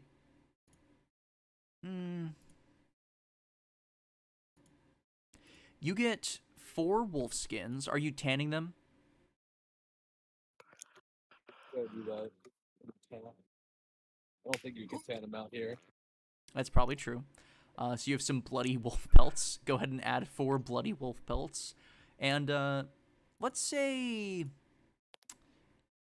15 pounds of wolf meat that you're able to salvage. And we'll say that would be like... Let's just guesstimate 3 days of rations. For one person or for... For your party, certainly. Unless you don't want to share. We'll see. Okay.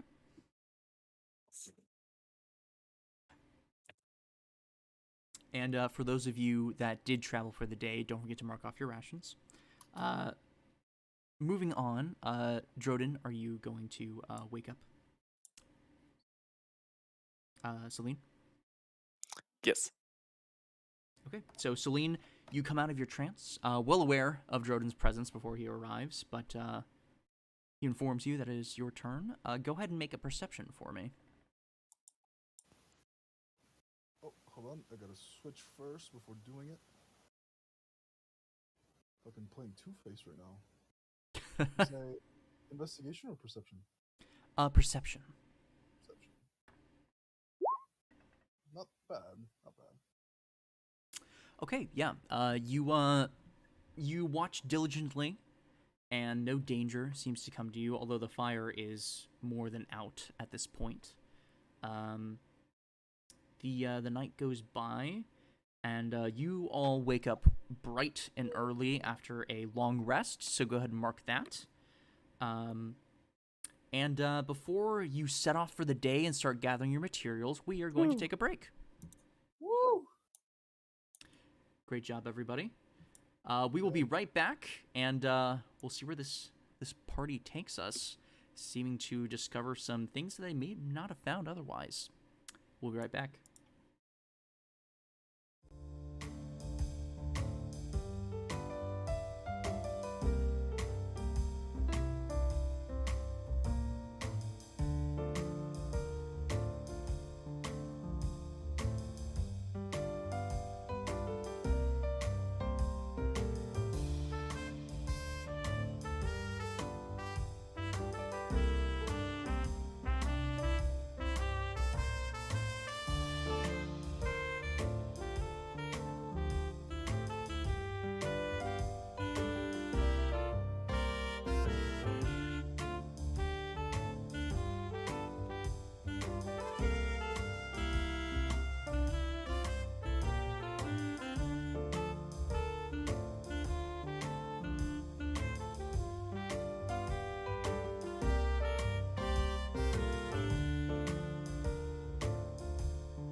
Welcome back, everybody. We are going to go ahead and come back in. During our characters' long rest, they did level up. So they go ahead and got to roll their health and add some new abilities. I'm sure some of them are still being added as we speak. Correct. Wait, we leveled up? Yes. Oh.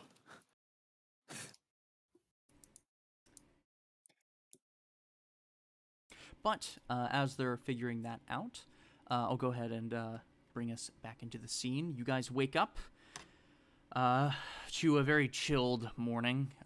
You're cold, and despite the fact that you slept in this kind of weather with the materials that you have, it's not a great sleep. Nonetheless, the early morning light shines on you through the cloud and snow, and the day is yours.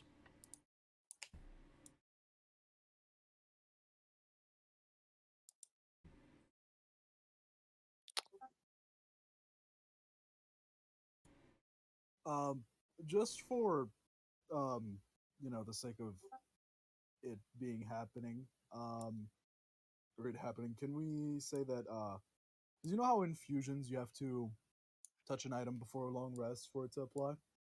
Sure. Can we do that like before the long rest, or did we level up during the long rest and so we don't get it? That's Oh, a it's whenever tricky. you Leveled finish. up after the wolves. Good. I'm sorry, there was a lot of talking that just happened at the same time. No, Said never we mind. leveled after the wolves. You That's what you level said when at the you beginning. start the long rest, I would say. Okay. Um, Well, in fusions, we can do it at the end of it's at the end of a long rest, so I'm good. yeah. If that's the stipulation, then yes, you definitely could. I can infuse my rifle. All right, yeah. What are you infusing? I'm infusing my rifle with the repeating shot infusion, which gives me a +1 to attack rolls and damage rolls. Ignores the loading property, and it creates magical ammo while it shoots if there is none loaded into it. Awesome. Yeah. Can you remind me? That doesn't take any special materials. You just have a limited number of infusion. Yes. That is correct. I Okay. can have 2 infused items. All right. Yeah. That totally works. So when you wake up, you go ahead and use your night's rest as inspiration, and pretty easy to infuse your rifle. I don't think it gains any special looks, but you definitely feel a difference. It definitely feels different in the hand. Yeah, the way I was thinking about it is I had this vision in my dream, and after waking up, I made the cartridges for it more efficient, and so I don't have to reload it every single time. Yeah.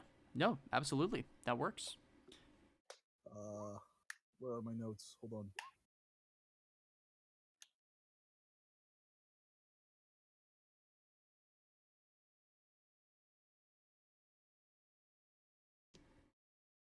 And is Celine infusing anything? Well, that's the thing. It's kind of hard right now because she's here and she doesn't have the list of infusions she was doing, and it's also we also have to do it the level up both one after the other instead of at the same time, so it's a little difficult. Give us a sec. It's gonna take a while. Hey, it's no worries.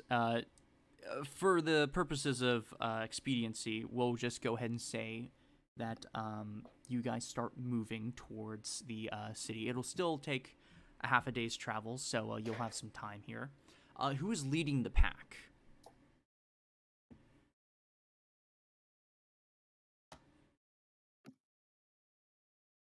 I mean, Jordan will if no one else wants to, but Sure, yeah. If you'd like to go ahead and lead the charge, just go ahead and make a survival and perception.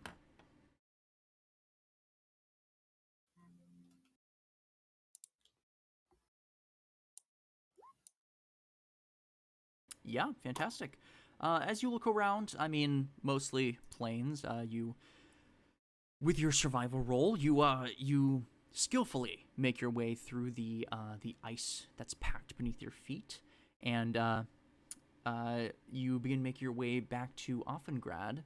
It certainly takes a bit of time.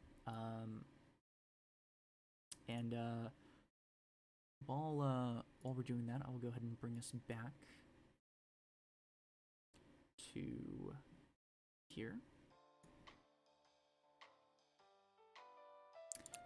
Ooh. Nice.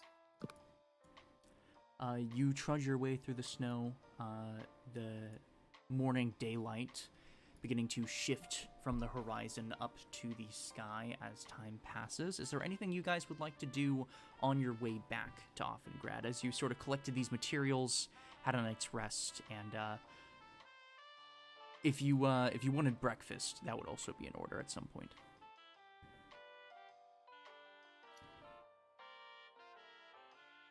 Breakfast would be nice. Certainly, you can use your rations, or if you guys want to do some foraging or hunting, that is totally possible too.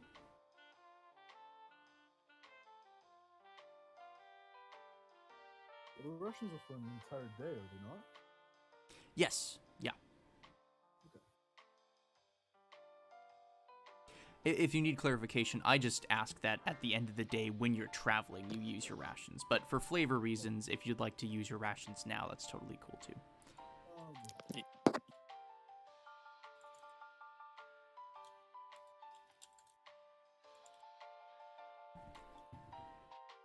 Unless we're stopping to do that, Jordan will just use rations.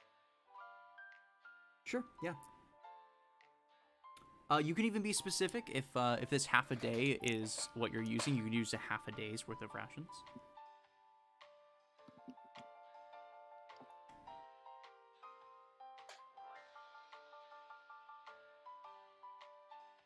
All right, yeah. If there's no other order of business, then you guys will move your way back into Offengrad, and we will move onto the map.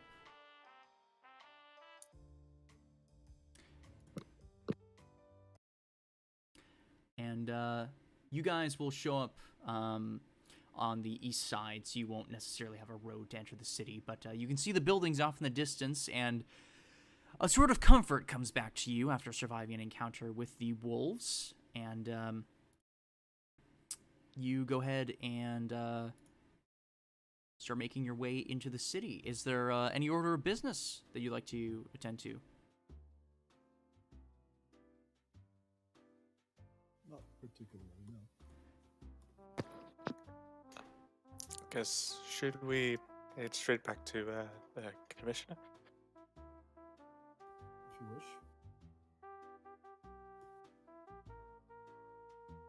All right, yeah. Is that where you guys are heading? Yep.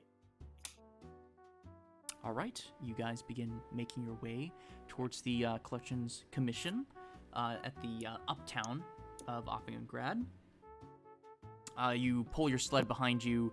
Some people kind of stare, seeing the wolf pelts that are currently adorning Kazrite's body. But you do eventually make your way up to the top of the city. And you find yourselves in front of the Collections Commission building.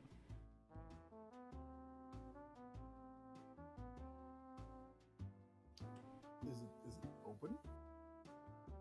Yes, it is in business. Well, after you. I assume you guys make your way inside. Yes.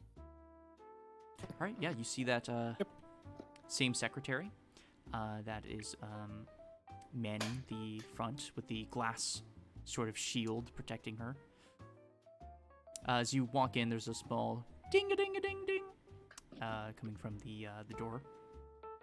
She looks up from the typewriter that she's operating and sort of raises her eyebrows. Can I help you? This is Sarah,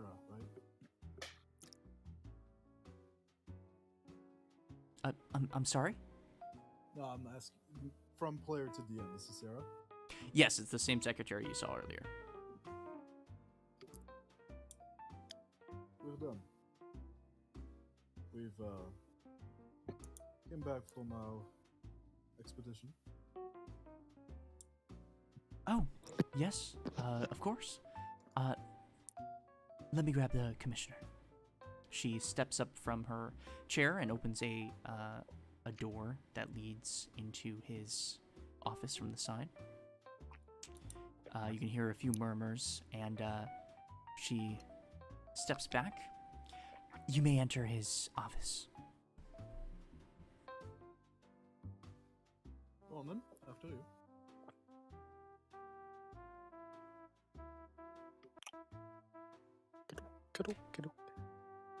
As you enter the room, you can see the collections commissioner doesn't even raise his head. He's currently in some paperwork. Did you find what you were looking for? I will set down the bottle of oil on his desk. He raises his eyebrows and looks to the container, and then looks to you, and then looks to the container. And begrudgingly, he opens it. So, did you find the oil? Is that what this is?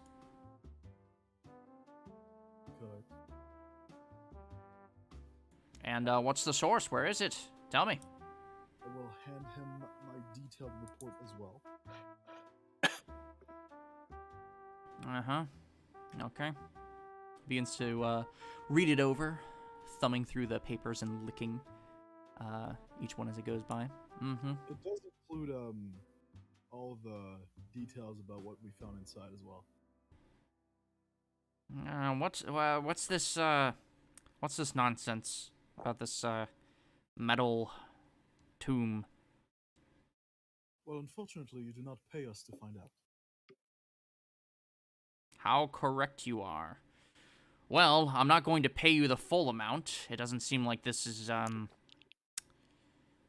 the oil well that we were looking for. However, I think it's in order that at least this amount can be collected from the area, and whatever else is in that bunker we can take as well. We'll set you up real good. Sarah, he sort of shouts, and she peeks her head in. Yes, Commissioner? Get these fine people 50 gold each, and send them on their way. Yes, Sir. Commissioner. Sir, if you please. That's the beans, kid. That's the industry. Got a problem with it?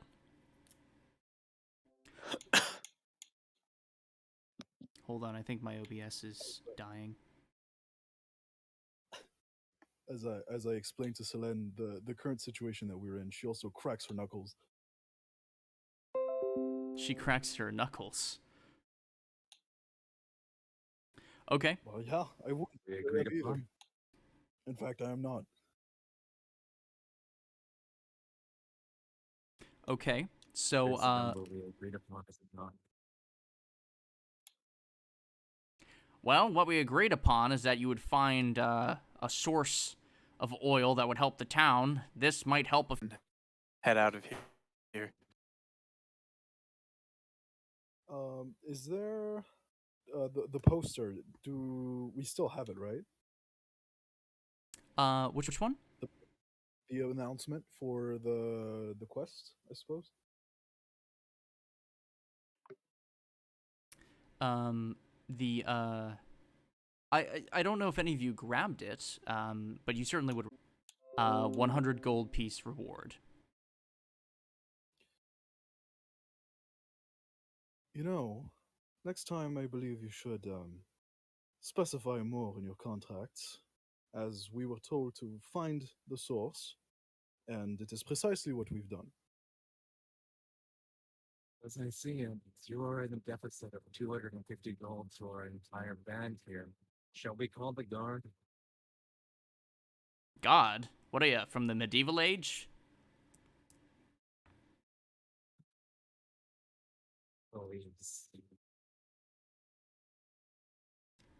Look, kid, I work with the police. You have a problem, report it. You get 50 gold each.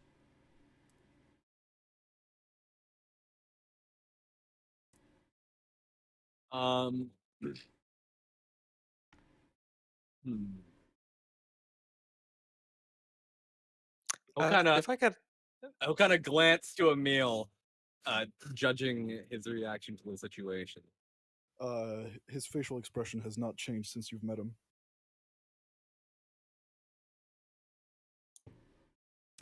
Are you I'll talking kinda about? lean over and whisper. Okay. Kind of lean over and whisper to Emil. What are we to do about this?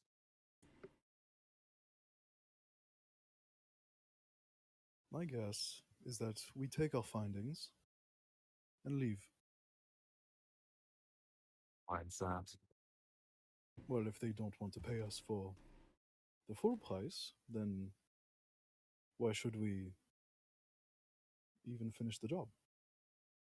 They've already got our findings. They're gonna go there anyways. And they're going to find what we have. I'm sure we could go back and gather all the oil by ourselves.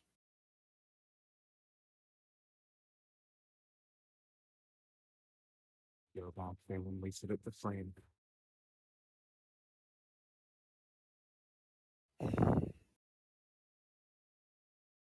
Personally, this is more of a issue with self-respect, not money, but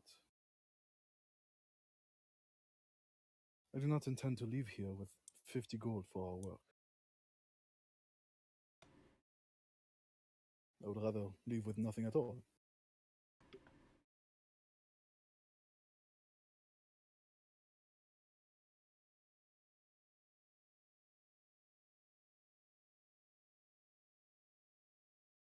I'm gonna Emil back and forth between the receptionist for a moment.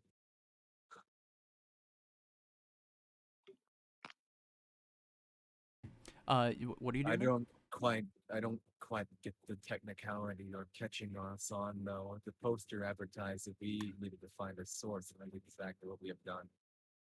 Is it not? Look, kid, I'm not gonna give you 100 gold pieces because you found a splotch of oil in the snow. It's just not gonna happen. But you will give us 100 gold pieces for a job well done. A job well done. Correct. We've done the job that was listed. The job that was listed is that you find me a source of oil. I would like to rage. Okay. What's the purpose of this rage? He's gonna rip the edges of the counter. You're going to give us our full fee, or I'm going to take you to the source of the oil myself and leave you there. I would like to just have my cut and go. Go ahead and make me an intimidation gonna- check. For that, he's gonna hold up his finger. And if you'd like to scream, I can see how many pieces I can put you in before the guard arrives. Go and make an intimidation check. Oh my god! Actually, I use Portent. That's a 15. Thank you, my hero.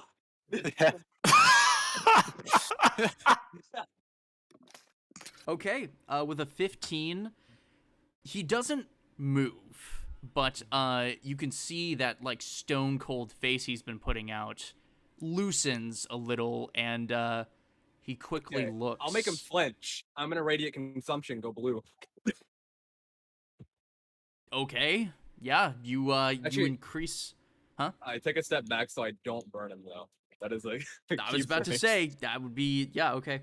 Yeah, so you use your radiant consumption and you bolster your form, becoming a blue oni-looking creature, and he puts a hand up, and you can see there's a hand on his hip.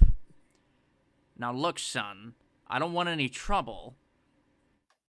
If you want your gold, I'll give it to you. But I'll tell you this, you're not working for me ever again. Didn't intend to, considering how you run business. How I run business. Yeah, like you're one to talk. What are you, a drow? No. Do I look it? Quite like it, yeah. I'm going to pass him a a little coin that is infused with magical tinkering with my contact information. If you would like me to prescribe you glasses, then please contact me with the following. Gee, I'll let you know. Get your gold and get out. And don't you dare do what you did to me to my secretary. She seems to be doing her job just fine. I said get out. Did you not hear me the first time? Good day to you, sir. He opens the door the wrong way. So if it's a push, he pulls it, and if it's a pull, he just walks through it. I mean, are you trying to break it? Yes. All right, go ahead and roll in athletics. Whatever way it opens, I'm doing it the opposite. Yeah, go ahead and roll in athletics. God, these dice fucking suck. I mean, you certainly bend parts of the hinges, but yeah, it's not going That's, that way. Does a 17 do it though? Oh wait, No. no, that's not +2. Ripping a door clean off fucking its don't get hinges? No. Yeah, you certainly damaged the door. That's without question. Hazard, I think it's the other way. He fucking pulls it. Yeah, I assume most of you leave the office, and the secretary is sort of looking down at her feet.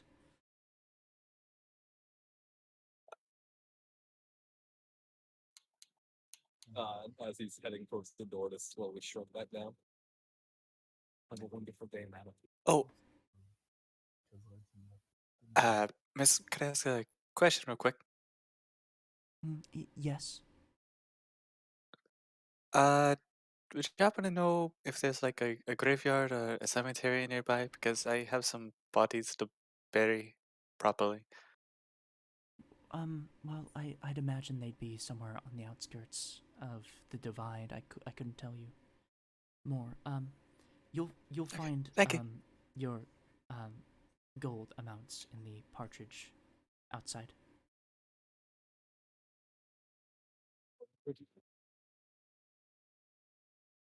Thank you very much. He was double checking. He said 100 to her.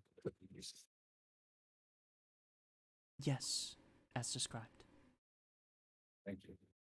Although we will need 7 back for the door. No. Let's walk out. Okay. You walk Dodrin will out. hand her 7. She appreciates it and she takes it.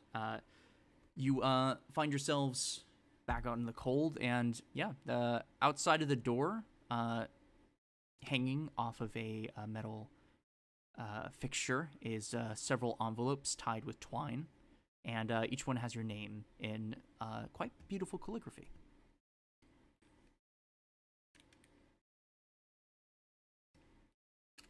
I grab mine, Same. and it's a pipe bomb, and it blows up. He'll open it and start counting it.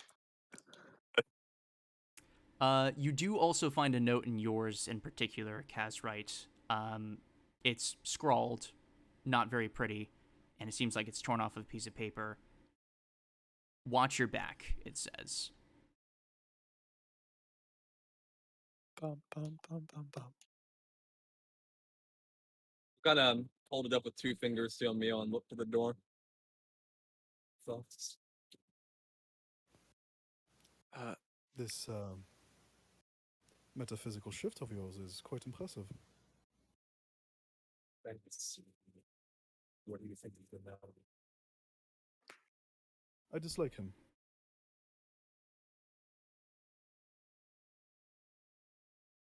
Do you think the note's from him? There is a chance. But considering what you did, I doubt it is much cause for concern. pull out a pen. What? Okay.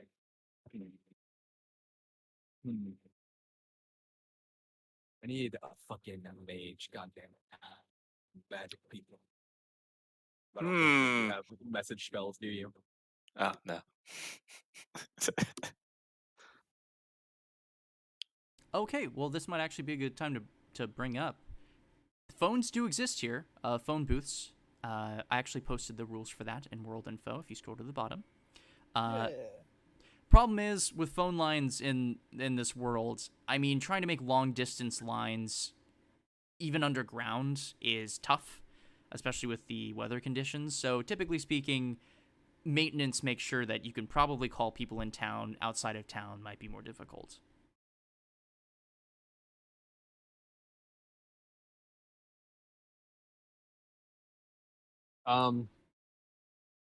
He'll take a moment to find a number for a local tavern. Or unless are we moving town?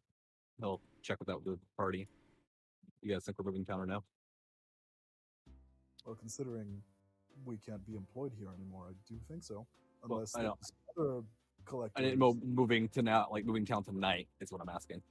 Well, we don't have to hurry, do we? Unless you're worried about the guards. No. So Oh, that was. is there like a phone book yet? If you do read the thing there, yes, most come with phone books. Okay. He will find the number for a tavern in the next town over and write it down. And then we'll go back in there. I need a reason. Oh. I know. He'll take one of the maps he found within the tanker, and I'll put the number for the tavern inside of there. He's going to say call within how many days is it going to take us to the next town? If you'd like to check, we can look at the map.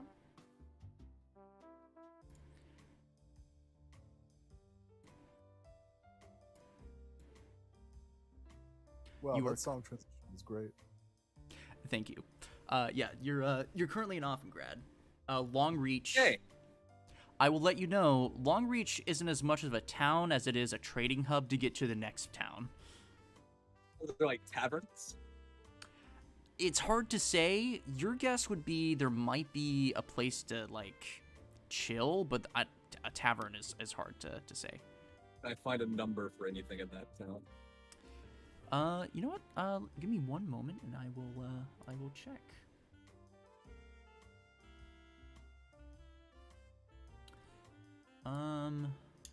No. You see a couple of small businesses, but other than that, it's surprisingly empty. Yeah, that's good enough. I pick whatever business seems like. Is there like a flower shop? Or I don't know. Definitely like not that. not a flower shop, but you find a small little joint called Pepper's Perks. Okay. He'll write the number for that and then say to call in 4 days. If they wish to explain. Who is calling who? Whoever wrote the note, I'm gonna assume the receptionist. And not the one that would be after me. You find that the door's locked to the building.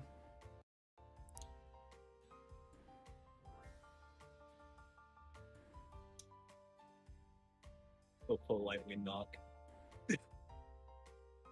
Okay, yeah. I mean, the secretary does sort of peek her head and open the door. The map. Forgot that you necessarily this is for the source of the oil. Oh, The note is inside of the map. the source of the oil. Yes. I'll make sure to take this to him. Thank you.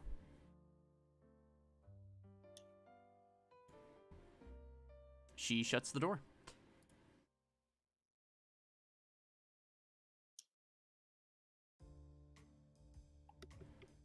Will be on my way. You'll have wonderful lives.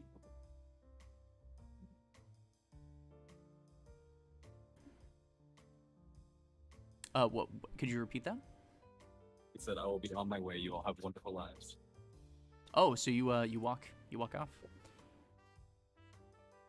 For now. Okay. Yeah, we'll go ahead and transition back to Offengrad.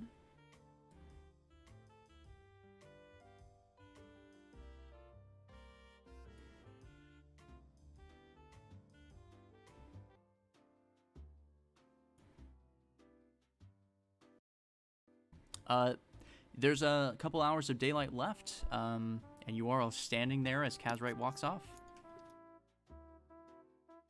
I'm gonna head to the shops and pick up some components. Specifically, want to pick up at least 20 gold pieces worth of charcoal. Yeah, that's easy to do. Go ahead and just mark that off, your gold amount. And for the components, we'll just say 3 silver. Cool. Now I have to do gold to silver conversions. It's tens. It's easy, mostly.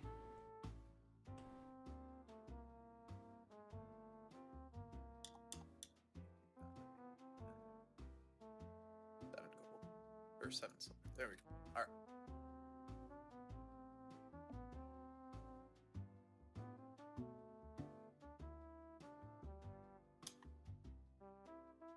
Any of you, would you like to do anything? I guess Droden will start looking for a graveyard / cemetery. Yeah, just go ahead and roll a general investigation. Maybe if you start asking people around.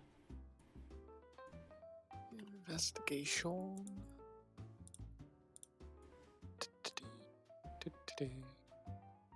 Why am I bad at letters? There we go. Okay. It's pretty easy to do. You eventually make your way to a very small, sort of dingy-looking church place. There's no sign out front, but you can tell because it has the symbol of Palor. It doesn't have any business numbers. It's a pretty stout building with a flat roof, and there's a door at the front and a graveyard, it looks like, to the side with some tombstones popping out of the snow.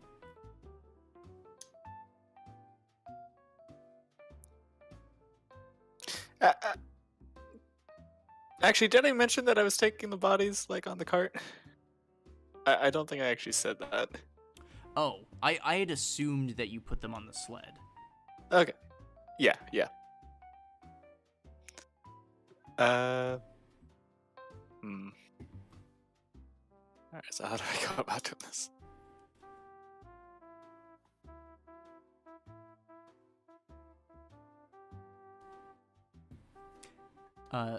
Yeah, I'm sorry, did I miss something? No. I don't think. I think I'm just confusing myself. Awesome. All right. Are you approaching the building? I assume you're bringing the sled with you. Yeah. Okay. Are any of you following? 2, sorry? He's bringing the bodies over to a small church graveyard. You should go.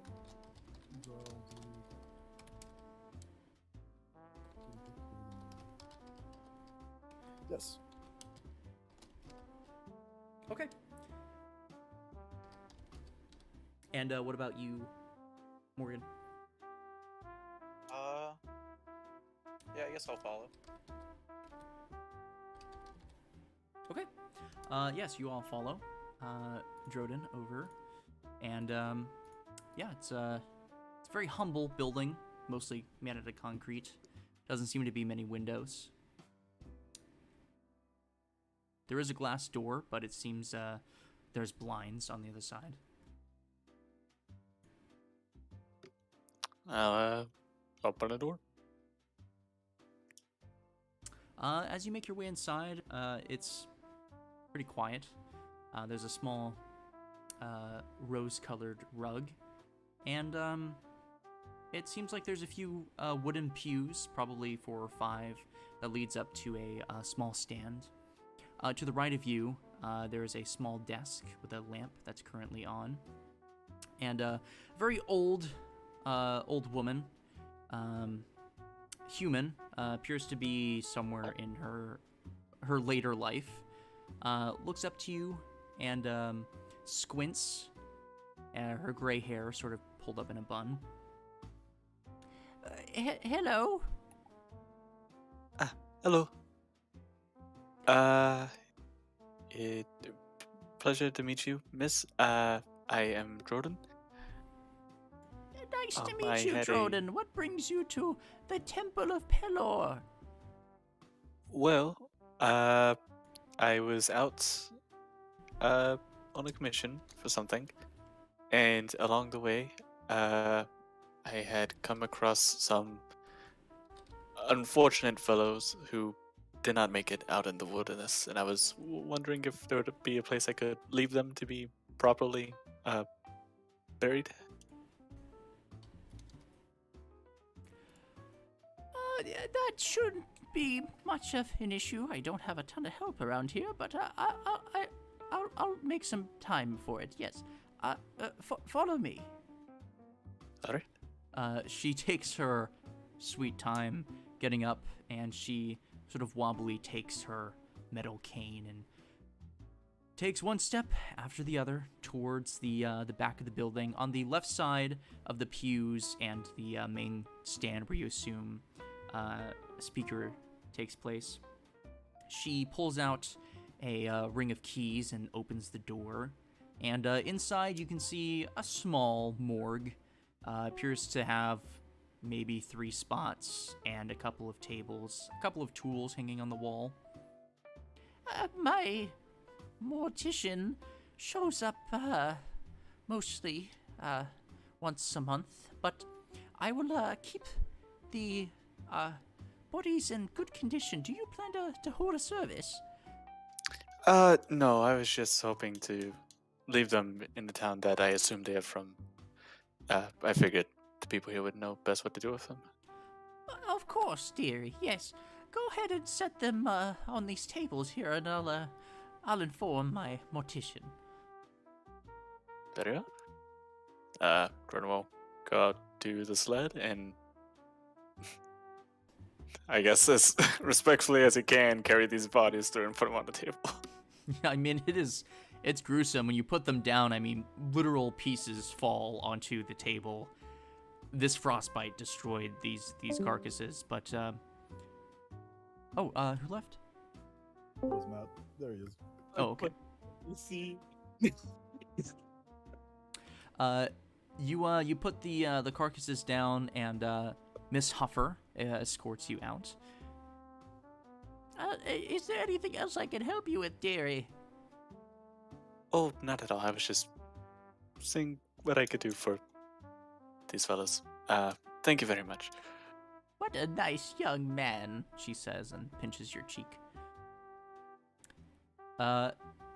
With that, she sits back down at her desk, and you are free to go. Alright. Very commendable, Mr. Huffington. It's just what should have happened. I imagine no one would want to stay in a place like that until they're gone and forgotten. I know not of many people who would have gone to such lengths for strangers. It's quite refreshing. Thank you.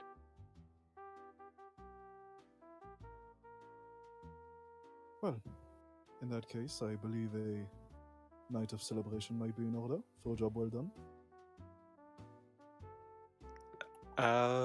Celebrate in what way? Do you drink? I imagine most people do. Alcohol, I meant. Oh, no, I wouldn't say so. What about you, Miss Mutahexa?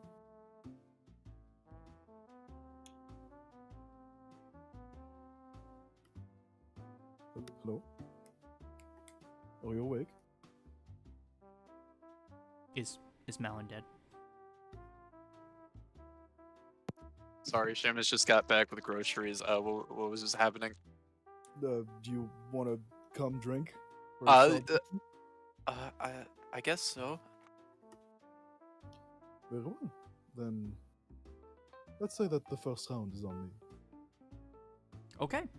Yeah. Are you do you have a particular location you'd like to go, or are you gonna look around? Just a good place, I would say. A good place. Okay. Go ahead and roll an investigation, and I'll get back to you guys. Kazrite is actually going to visit the speakeasy, so we'll zoom in on him after you make this roll. Okay, let me just get to that roll real quick. It might take a bit. Hold on. That's okay. We'll be waiting in suspense. Roll, Bum please. bum bum bum bum. Bum bum bum. Dun dun Wow. dun. Well, we'll get back to that in a moment. Wow. Okay. Let's go and see what Kazrite is up to. So, you've made your way to the speakeasy. Do you have any particular intention in mind?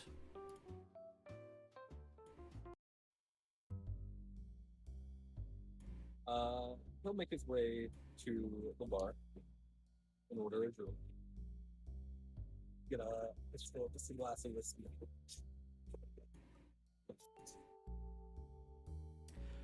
Yeah, easy enough to do. When you walk in, it is a plume of smoke, the smell of alcohol in the air. The place itself is nice, but it definitely feels like a facade. Really, the bright colors and pretty textures at first glance would make you think it's a fine establishment, but the peeling wallpaper and the thin sheets underneath the tables makes you think that they probably skimp out on a couple of things. When you sit down to the bar, a simple bartender tends to your order. Do you order something like a beer? It's he gets a whiskey. Whiskey. Okay. That'll be a silver piece. And he'll slide it over.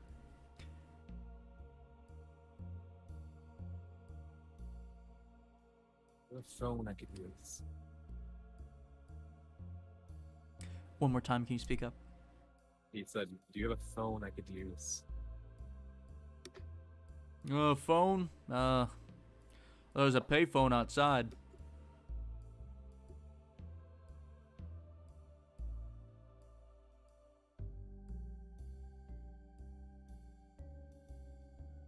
Kind of just look around, observe what's going on. Yeah, make a general perception check.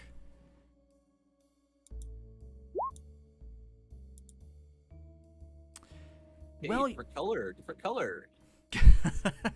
I will say, as you're looking around, you don't notice any anything mind-blowing, but there's a lot of people tending to their drinks. There are some hushed conversations happening at private tables. The service here seems to be mostly women, and they seem to be wearing some pretty revealing clothes. But other than that, it seems like a bar.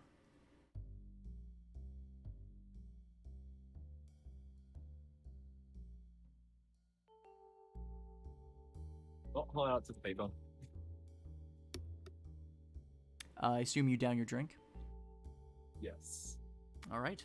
Finish your drink, leave the glass, head outside. There is a payphone. It's when you pick it up, it's kind of grimy, but it's functional.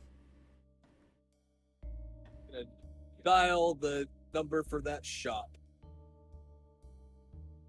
It was something Perks. I cannot remember what her name was. Poppy? Close. It's in the phone book. Yes, it's Pepper's Perks in Long Reach. Yeah, so it'll be 2 copper. So go ahead and mark that off. And wait, I have a cool sound effect.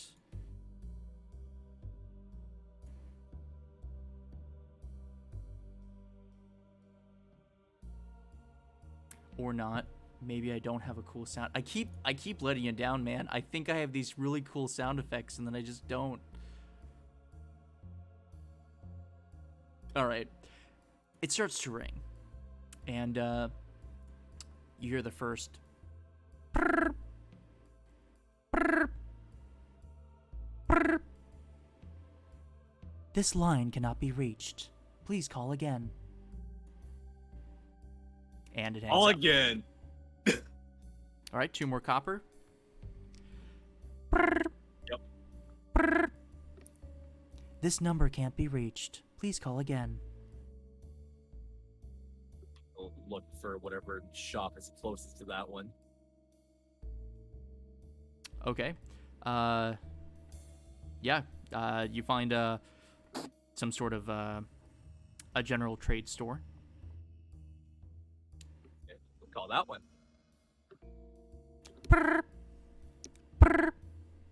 It rings twice, and you get the same message. Seems like something's up.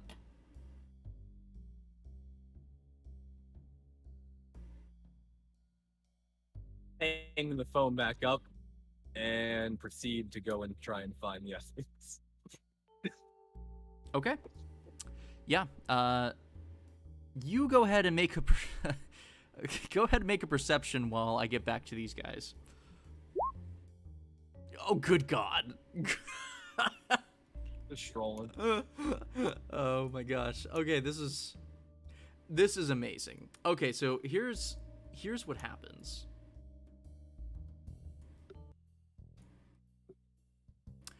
You all start making your way through town trying to find a bar, and you're not having a lot of luck.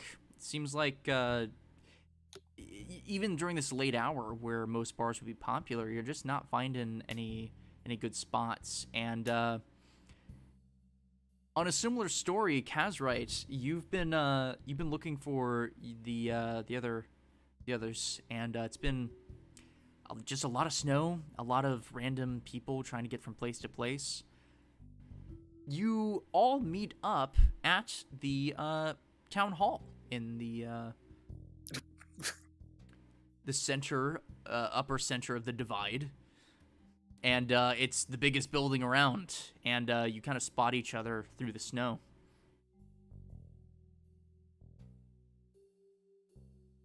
Ah, Mr. Tenchi. Hello again.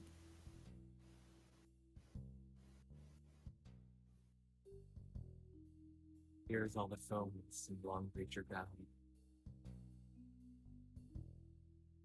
I'm sorry. It appears the phones in the city south of us are down.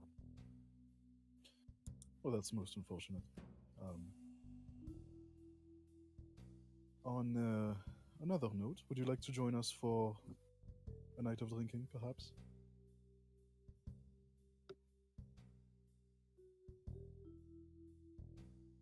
Well, we speak Gigi's dreadful, so I don't know where else you would go.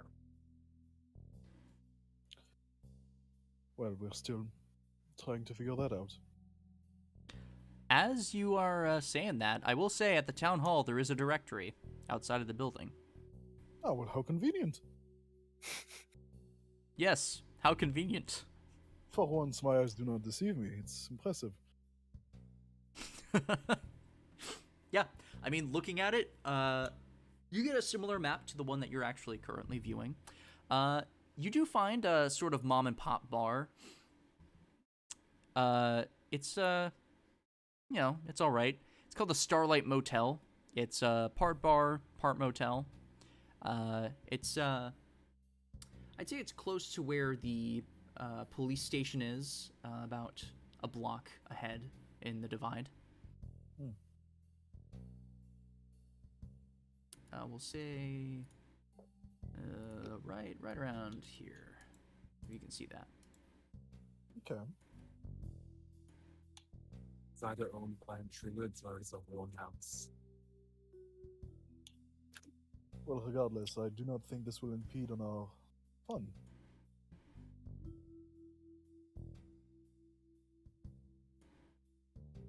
What do you say? Just stares.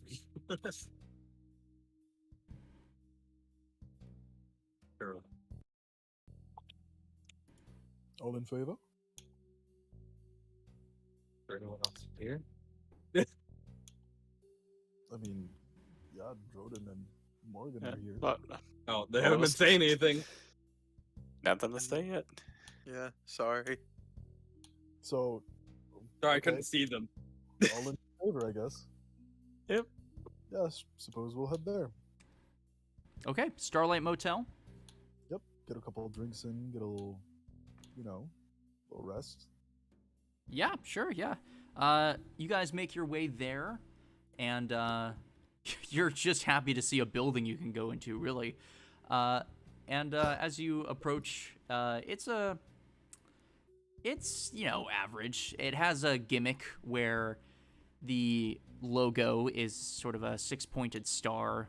It's glowing, and it's nice to see a neon sign. And when you walk inside the sort of wide building, the carpet is adorned with a similar star pattern, and the ceiling tiles have it too, although some of the tiles are missing, and it kind of ruins the illusion. There seems to be a teenager at the desk wearing a bright pink vest. The lobby itself is pretty small, has a couple of chairs, and there's a hallway leading to the left and right. Are there any Wasting my signs? money on druids. Do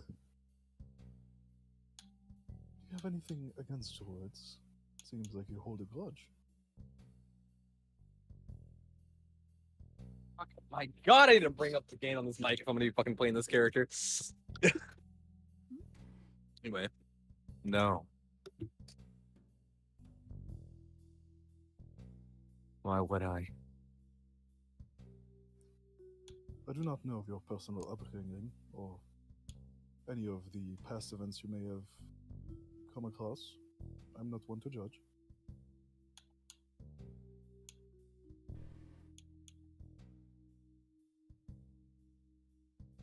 Regardless, You can see the Stuff teenager that's sort of been picking at their nails looks up.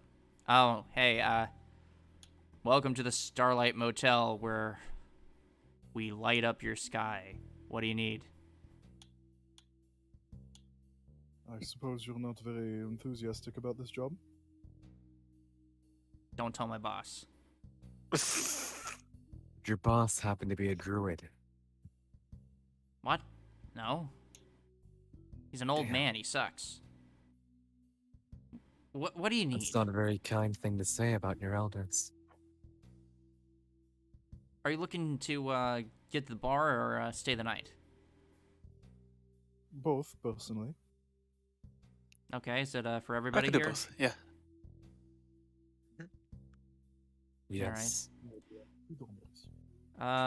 If you're sharing the sum, it'll be 2 gold. Gives you access to the bar, and how many rooms do you want?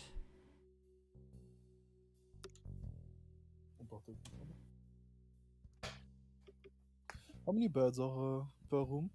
Are they single? There's 2 beds per room. So Lynn and I can share a room. Okay, that's 1. I think I'll have my own. All right, that's 2. What about eye patch person? I'll have my own as well. Okay, that's 3. What about you guy? Big guy. You like to do the math on your own? Don't have to be a dick. All right. With all that being said, that'll be 3 gold. I will slide 3 gold. Thank you, and let us light up your sky in every way we can. Left is the bar, right are the rooms. Here are your keys. Are you contractually obligated to say that every time? Every time. I am very sorry for you. Thanks. It pays. It's a living. Here are your keys. If you have any questions, you can ask me. Each room comes with a bathroom. Don't use too much of the water. You don't seem like the kind to pay attention, but do you know what's happening to the south? Their phone lines seem to be out. Oh, there's a big blizzard that's happening. It's currently next to the lake. Each room comes with a complimentary radio. Wonderful.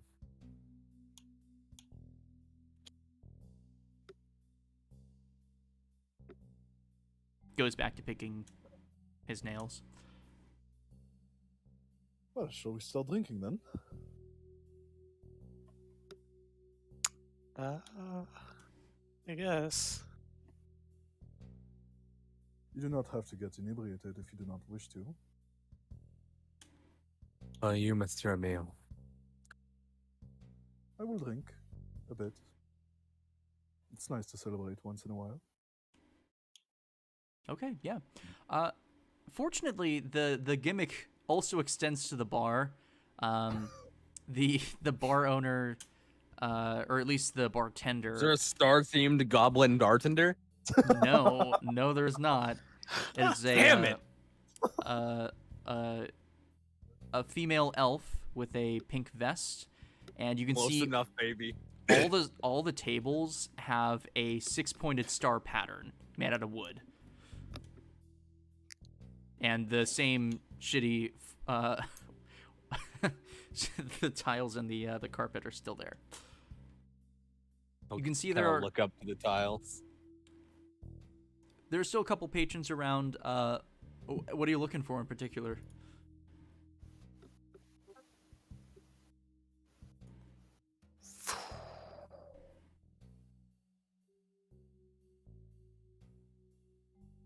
I just want to sit down and drink, for God's sake. Yeah, that's I easy just to do. want a beer. Damn it. Yeah, you. I assume you guys take a seat at the 6-pointed star. Oh my god. I sit at the bar. Wow. There's 5 of us. I sit at the bar. Okay. Yeah. I'll sit at the bar too. Okay. Oh, we're all sitting at the bar. Okay. Yeah, you each take a spot at the bar. It's not full by any means. There are a couple patrons, so you kind of have to squeeze in. But you can order your drinks. Just say silver off of each of you, and that's enough for a drink and a meal if you so prefer. And there is a radio that's playing some music that I will bring up. That's not this crazy chill. You believe someone's impaled themselves on one of those points yet? Maybe there have been some mishaps when they get back up.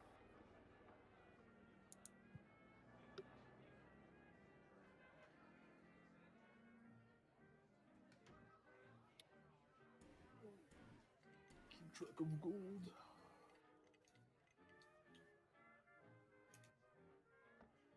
How much did you say the drinks were? Like a silver each? For everybody. Yeah, silver for some drinks and a meal. Sweet.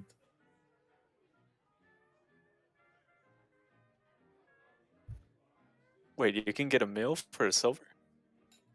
You can get a meal and a drink for a silver. Seems like this place is Keep pretty eating. lenient on the prices once you pay admission. My rates tend to be higher, I'll have you know. Oh, well then you're not gonna like this food. No, it's you said you can get a meal for a silver. Yeah. Right, that's what I was.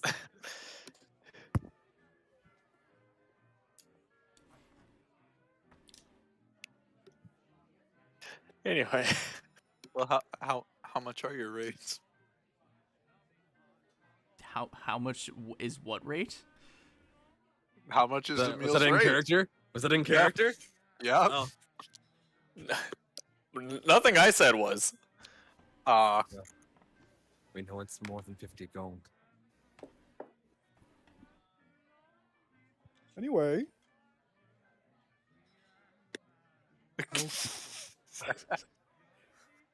How did you happen to come across this job? Was it a necessary thing or simply trying to get some money on the side?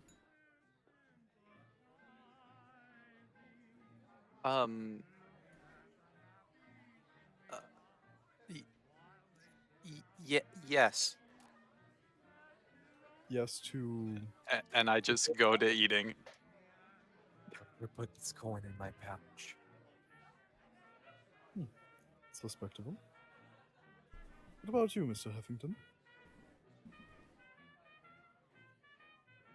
Oh, well, I had a vision that told me to come up north and find something. And again, I'm not one to judge, but I may have found it, I may have not. very well. Well, I'm very happy for you. Is this a reoccurring thing? Has this controlled most of your life, or No, this is the first time.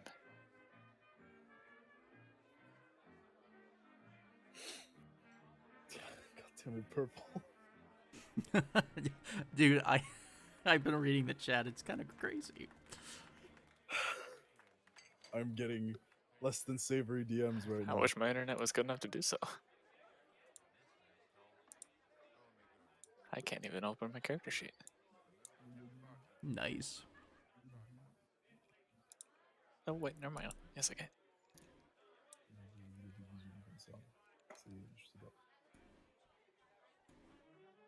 Does the bartender seem at least a little bit more talkative than the receptionist?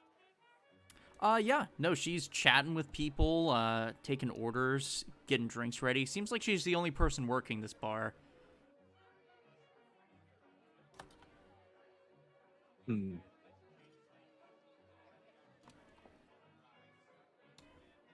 Whenever she roams around, he will ask her the same question about the storm, hopefully getting an answer this time. What's that? Yeah, storm, yeah.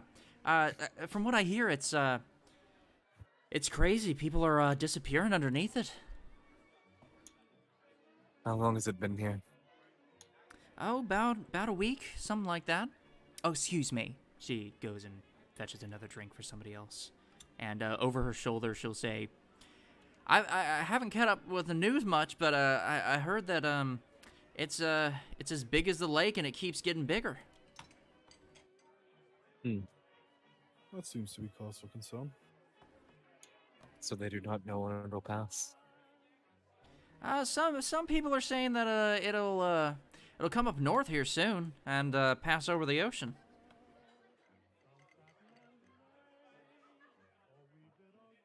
Well, good thing we're moving towns, huh? We're moving directly into the storm. Unless we have another way to, Can we get the region map, perchance? Absolutely. Yeah, let's go back in. The Conray Kingdom, I suppose? Yes.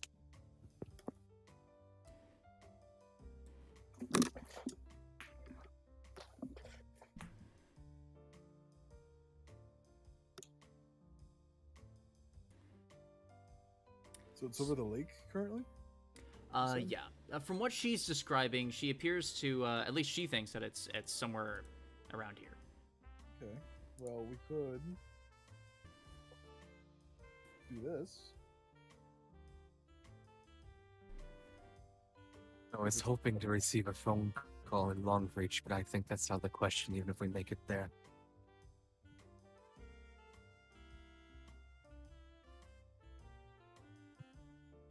For a week travel on dog sled.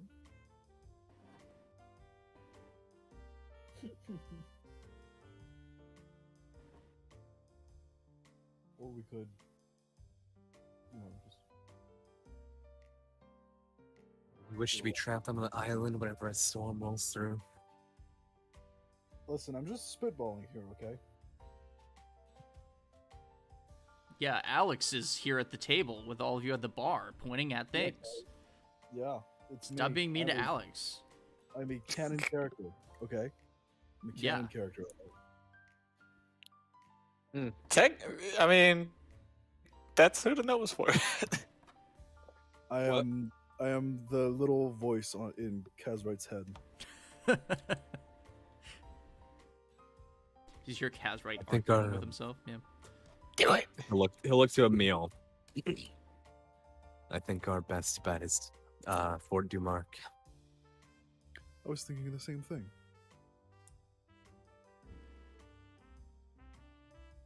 Well, does everybody here intend on moving there as well?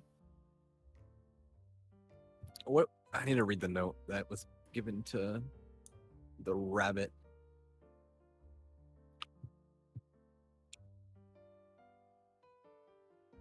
I mean, he's more like a hare, but yeah. Or we could follow his the note that the rabbit discovered and go to the spire or the golden spire.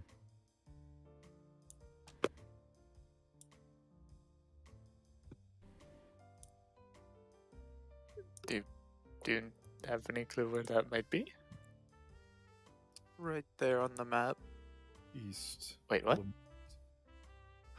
Oh, I am totally blind. We'd have to leave now and hopefully not get cut off by the storm as we pass through. Maybe go through the wilderness. But as long as we can collect good enough maps, which I don't know how much of the region the Walker had, but I'm assuming it had a decent chunk of the area, so he can kind of trek through there. What had a decent chunk of the area? The maps I found in the Walker. That's what I'm assuming. Right. Yes. I wasn't sure if you were saying Walker, like WAL. Okay. Yeah. So the maps that you have, I will say for expediency, are collected together, sort of forming the map that you're seeing now. Yeah. So is that enough to get me through like a more direct path to the spire, opposed to like doing like this? So like this would be I'll tell you, the reason why 14 days. Say 4 days and potentially avoid the storm by going up further north is the idea. I will tell you that this this speed is calculated assuming that you have a dog sled with dogs to help you. Right now, you guys have a wooden sled and a couple of tiny supplies. Well, considering we just got paid, You could go on a shopping trip, yeah. we could go on a shopping trip, get all the supplies that we need for however long we will be gone. Right. We'll have And We'll have Port Untrench around halfway so that we can refill. yeah. correct. Yeah, I think we each need to go and get everything as fast as possible. We don't know what rate the storm will be moving north. And you would be correct, yes. I mean, it's going to be hard to tell. I mean, cartography in this day and age is not the best, but you could probably surmise that if you stuck to the outskirts of the mountains and made your way somewhere this direction and stayed on the open plains, you would have a much faster trip to the Golden Spire than taking this route, which is safer, but definitely a longer, more dubious trip. Bless you. Thank you. I mean, yeah, I think with 2 people having Wanderer in the party, I think we're safe enough going through the Uncharted. We have 2 Wanderers? Yeah, we have Kazrite and Droden. Interesting. What? I wonder. You have your Outlander, aren't you? Yeah. You should have the Wanderer. Wanderer feature then. Guess I didn't write that down. Makes surviving pretty easy as long as we don't get caught in a snowstorm, which is what we're trying to avoid by doing this. you guys are playing it smart. I will let you know. Yeah, if you play your cards right and leave, I mean, you don't know much more about the storm other than its location and that it's heading up north. But yeah, assuming you follow this path and you stick to the plains, you could make it there in a pretty record time. I'm suggesting that we gather all the things we need for a dog sled, and that sled does not stop moving until we get to the spire. Well, that will be a bit harsh on the dogs, no? We can have 2 crews. We could at the very least let them stop at the port. That as well. If it is moving north, then there's. a load After we're shedding. at the port, we have safer travels. Right.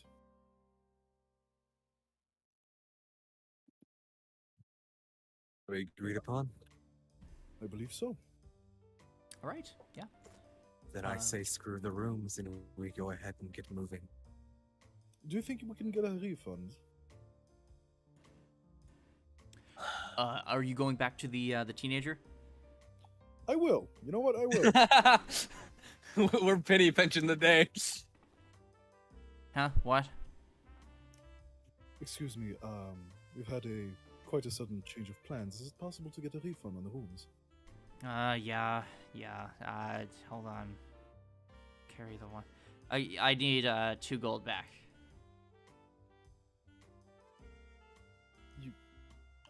I'm sorry.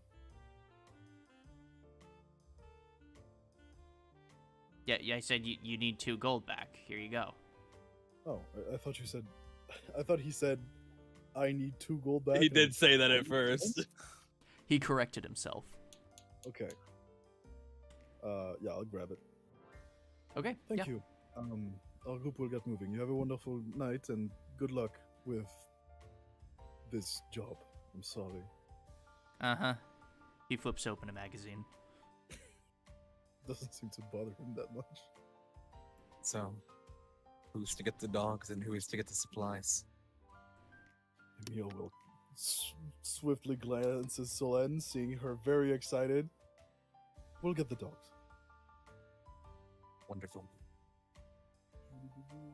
I'll look between the other 2. I suppose we're after supplies then? Alrighty. Okay. All right. We'll head back to Offengrad, and we'll I'm gonna tell you. Yeah, I mean, yeah. If you're gonna do this, got to do it quick. Yeah. That's the daylight- plan. That's why we're splitting in half, and Yep. we're going. Daylight is going close, so for the sake of expediency, we'll just go ahead and breeze through this. Let's start with the first group. Where are you heading? Who's the first group? So we're the ones who left first. You 2. Yeah. I'd say yeah. Let's go with Emil. Yeah, we're on dog duty, baby. Okay. You don't know exactly where. You know that the shopping district is where C is marked in the divide. Go ahead and just roll an investigation to see if you can find a pet store or Oh, something God. similar. Oh god, I'm so good at those. Hold on. Investigation. Hey, yeah, that's pretty good. You make it on pretty good time. And like I said, for the sake of expediency, we're just gonna breeze through this. So you step into the store. There's a woman there, and you can see dogs of all kinds and sorts. In this world, dog sledding is a very popular form of travel. The only downside is that, only 1 to 2 people can fit in a sled really at a time, unless you get an exorbitant amount of dogs. That being said, the woman working at the counter looks up. Can I help you? Yes, hello. We're looking to leave the city, and we would like to purchase some sleds and as well as dogs. Oh, sure. Yes. How many sleds and how many dogs? Well, you'll have to help me out on this one. There are 5 of us, Uh-huh. and what do you think would be a good way of going with this? Okay. I'm gonna do some math out of character. Give me just one moment. All right. I'll let you know. An empty sled costs 20 gold pieces. It weighs 300 pounds and has room at the back for 1 or 2 people. A sled dog costs 50 gold pieces and can pull 360 pounds. So with that being said, Azurite needs his own sled. I'm gonna say that right fucking now. right. So, are you saying that they can only, considering that the sled is 300 pounds, they can only pull 60? Yes. Okay. That's why you would need more than one dog. Yeah. Okay. So let's see. For the group of you, it's 2 per. You have a group of. I always forget the 5. number. 5. Okay, so we'll say 3 sleds. The dogs and sled should be enough. 3. Yeah, 3 times 20 6 is. Yeah, so 3 times 20 is 60 gold for the sleds, and then for the dogs, you said I think 3 would work, right? Because 3 per sleds. We need 9 dogs. Do we need 3 per sleds? Really? Okay, we need 3. Well, okay, I'd say 1 with 3. So Kazurite and the supplies on 1. And then Okay. 2 per each of the other people, and that should be enough. Because that's about 400 pounds on each one of them, and then everyone else in the party should be under 200 pounds. But I'm assuming half orc is not under 200 pounds. probably at least on the line if they're lean. He's a pretty lean fella, but he also has a lot of like hidden mass because of his rage. So Okay, so 3 for Kazrite, another Yeah. 2 for, let's just say, Drodin and Morgan, and then another 3 for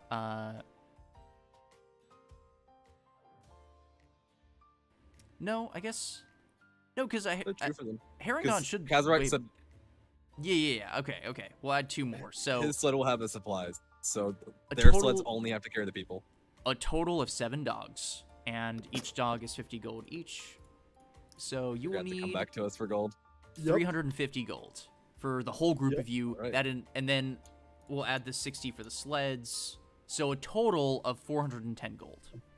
Wow, we have 90 gold for supplies if we're counting all the gold we just made. I'm very glad I strong-armed him. Me too. I'm glad you guys stood up to him. Yeah. We do have. Most of us do have rations, correct? Yes, yeah. Most of you started with I have rations. 3 rations. Yeah.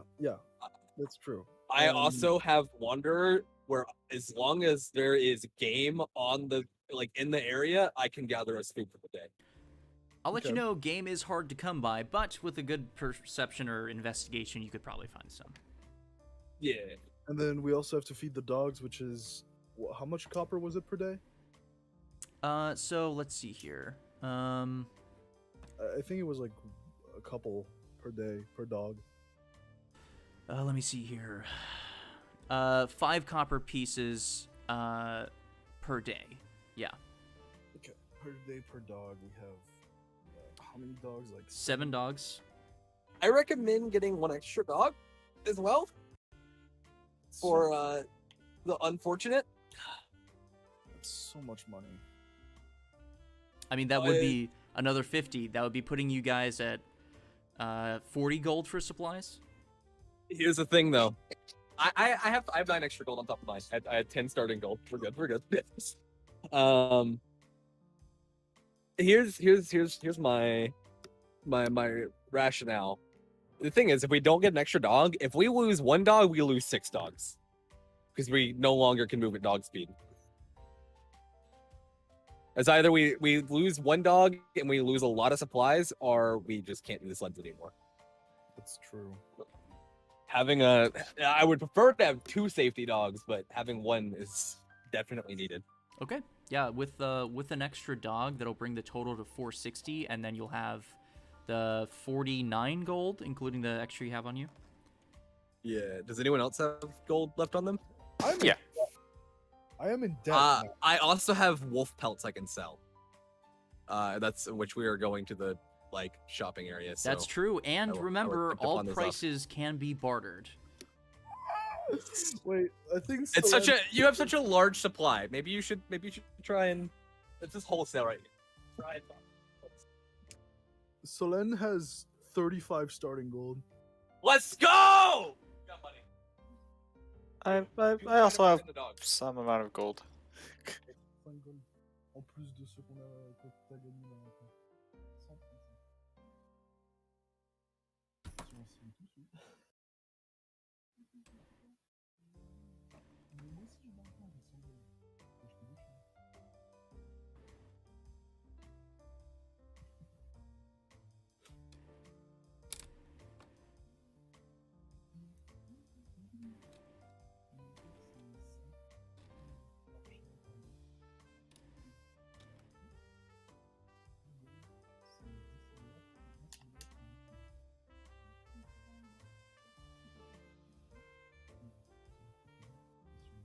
What do you think they're talking about?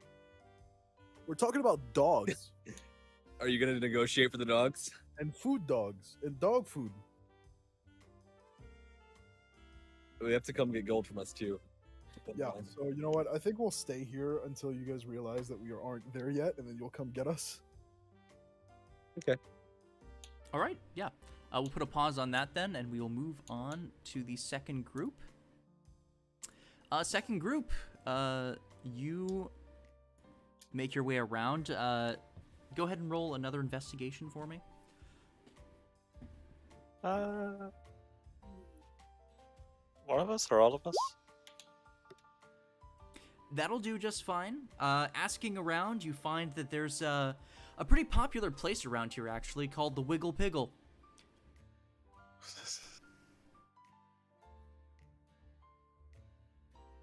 The what? The Wiggle Piggle. Okay. Well, Perfect. we go in there.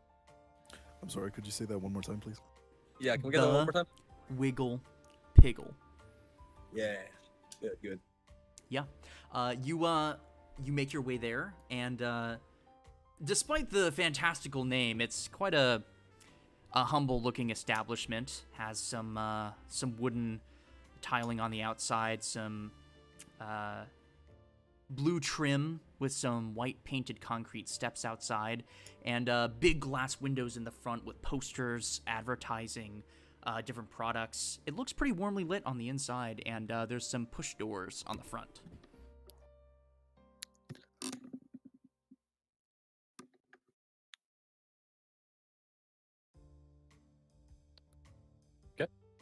You go in. All right. Yeah, you make your way in, and you all see a pretty strange sight. There is a man with a boar head. Interesting. This is a butcher? No, I mean his head is a boar, like just a furry pig. He has the body. He has the body of a man and the head of a boar. Interesting.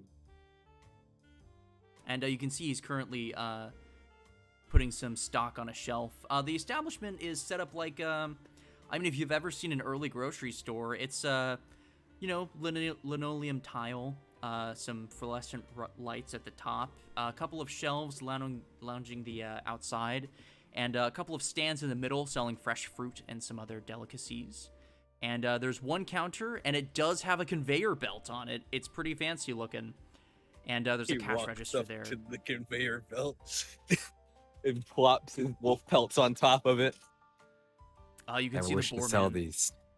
Boarman gets up from his sitting position, kind of leaning down to get some stuff on a lower shelf, and he wipes his hands. Well, you look like some new customers. How can I help you?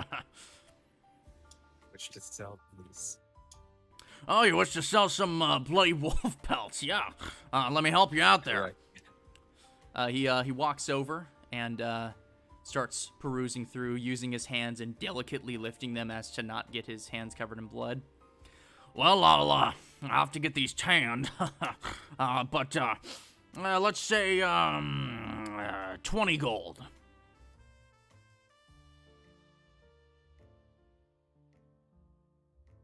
Kind of look down, look up. How many days of supplies for a party of 5 could I buy with this?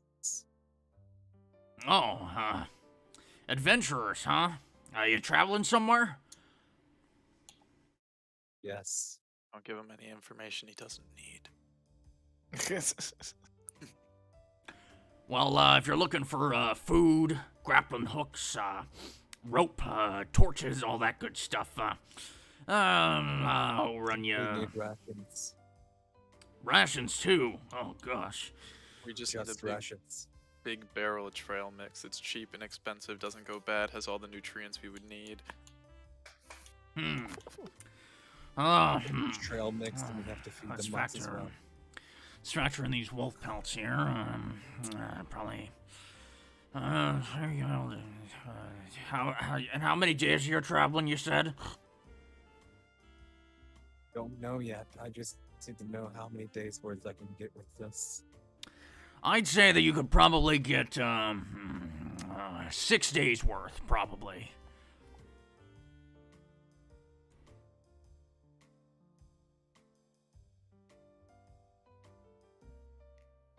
You make it 7. Ah, you're a feisty one. I'll tell you what. You said that you might be buying more. Is that right? Correct. All right. Sounds like a deal. He extends a hand to shake. Kazarite shakes. All right, it's a done deal. I'll have one of my workers get that together. Is there anything else you need? How much is 5 more days worth? 5 more days worth. Probably something like 16 gold. Deal. He'll lay the 16 gold out. All right, and can I offer you any of my wares? I have some specialty items. Such as? Well, if you're interested, I'll show you a look. And he begins going behind the counter and grabbing some things and setting them out. They're all in boxes, and he begins to lay out some pretty interesting things. The main thing that gets your eye is the bag that's just sitting out. It's unused, but it has a gold lace, and it seems to be infused with silver in the lining. The other items on the table include some various potions of different kinds, and a particular small vial as well catches your eye. It's probably only the size of your pinky finger, and it has a huge cork at the top. And as he's sort of laying these out, he gives a big smile with his tusks protruding. Well, what do you think? Anything interest you? What's in the bag? Well, that's a specialty item. It's a bag of tricks. A bag of tricks. That's right. Some mage sold it to me. Said it can do a lot of stuff. Such as? I'm searching up the item for you.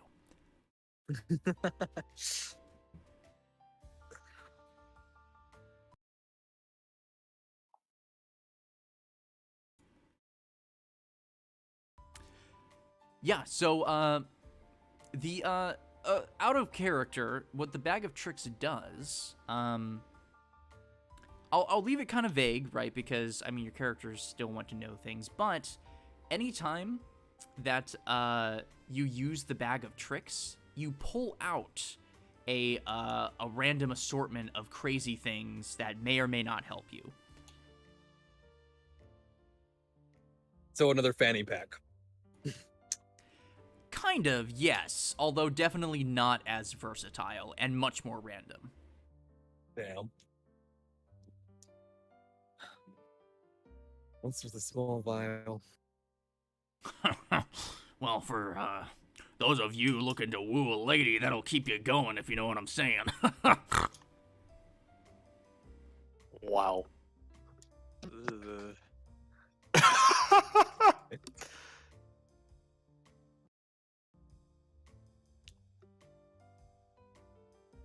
of smiles. How much? Well, for the tiny one, that'll run you. Yes, correct. A tiny vial. That'll run you 15 gold. I look at Kazrite disapprovingly. He gives a big old tough smile and puts down 15 gold. You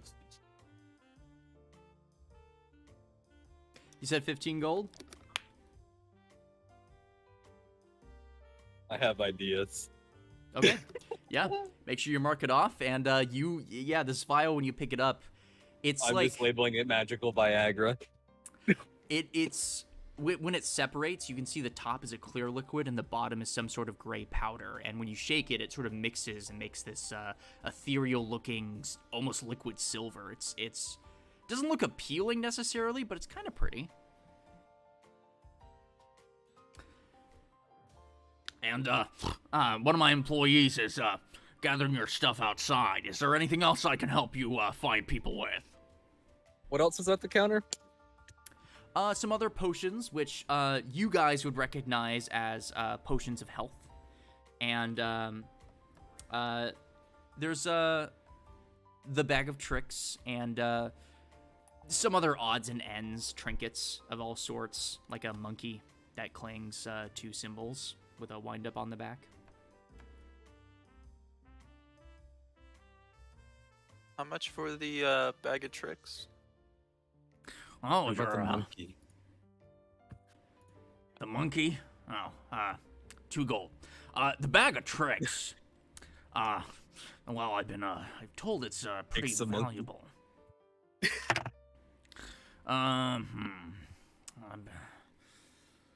What are you offering? We'll see what we can meet in the middle, maybe. I'd like to make an Arcana check to analyze the bag. Okay. I'll give you a general description. Sure. Go ahead and roll an Arcana. Okay, with a 16, you can tell from looking at it, and he doesn't stop you from touching the bag. So looking it over, it seems empty, but you of course know if it is what he's describing, it's supposed to look like that. It appears to be of medium quality. What that means to you, you're not too sure, and you're not sure where this information is coming from, but you feel as though this is a medium run-of-the-mill bag of tricks. I ask him if I can test it. No, not in here. Unfortunately, you're just gonna have to take my word on it.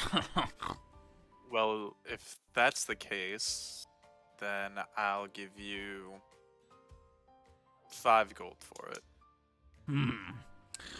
How about 10 gold, plus I help you haul the stuff to whatever caravan you're doing. Kazrite, do we need help hauling the stuff? I'd assume so. They haven't seemed to made it here yet. I've realized that we forgot to give them gold. Ah.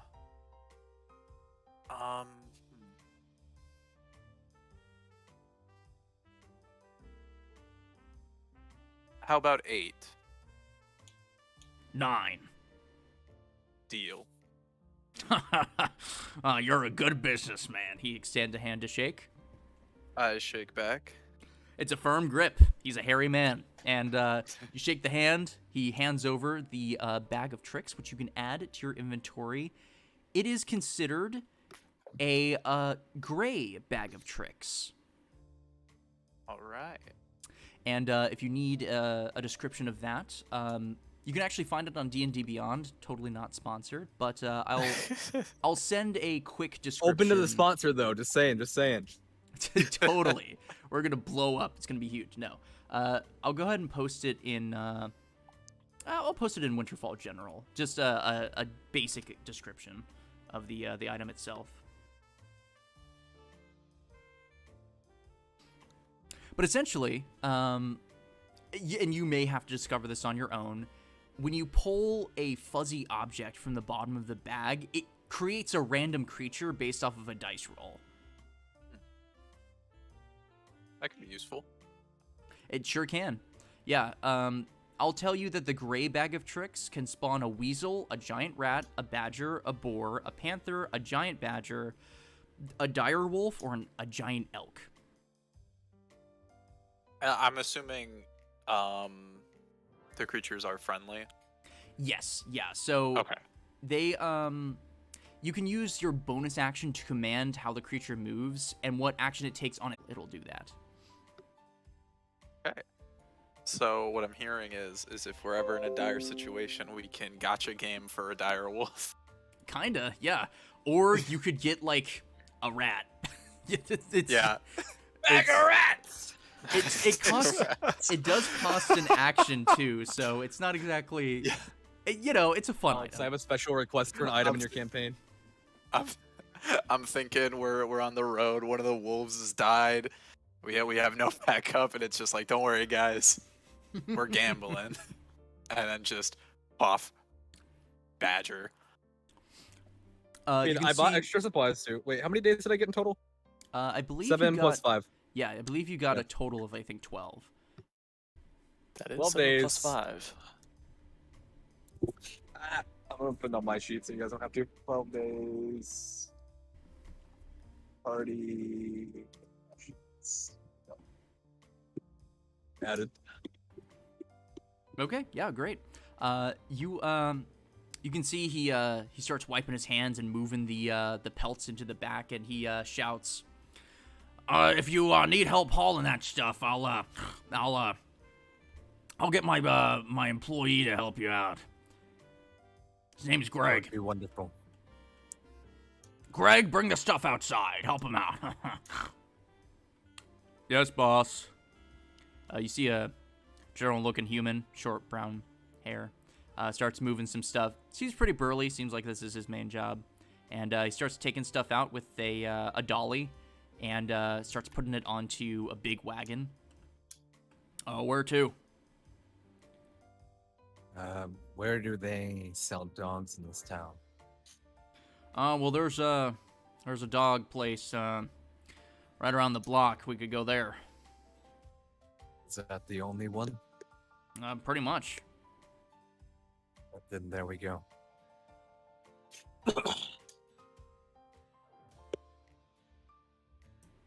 As you leave, the boar man shouts out, "Thanks for shopping at the Wiggle Piggle." Thank you for having us. It's been a pleasure. And you can see as he's in the back, he's just counting coin after coin after coin. He seems very happy with his purchase. Okay, I assume you all head out. Yep. Yeah. Okay. Yeah, you guys go over to the pet place. Greg drops off the supplies in front and without a word starts heading back. And you can see your compatriots are inside and you people inside see your compatriots outside. Oh, great, you're here. We're a bit short on funds, I'm afraid.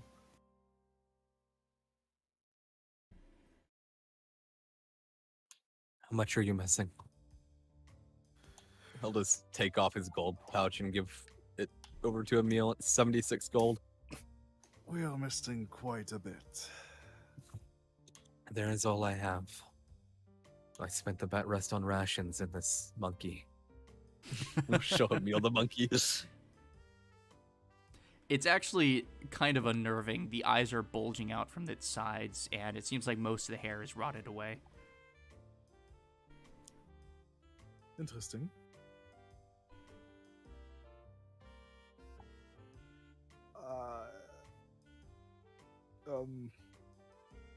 Well, I'm not one to judge, I suppose.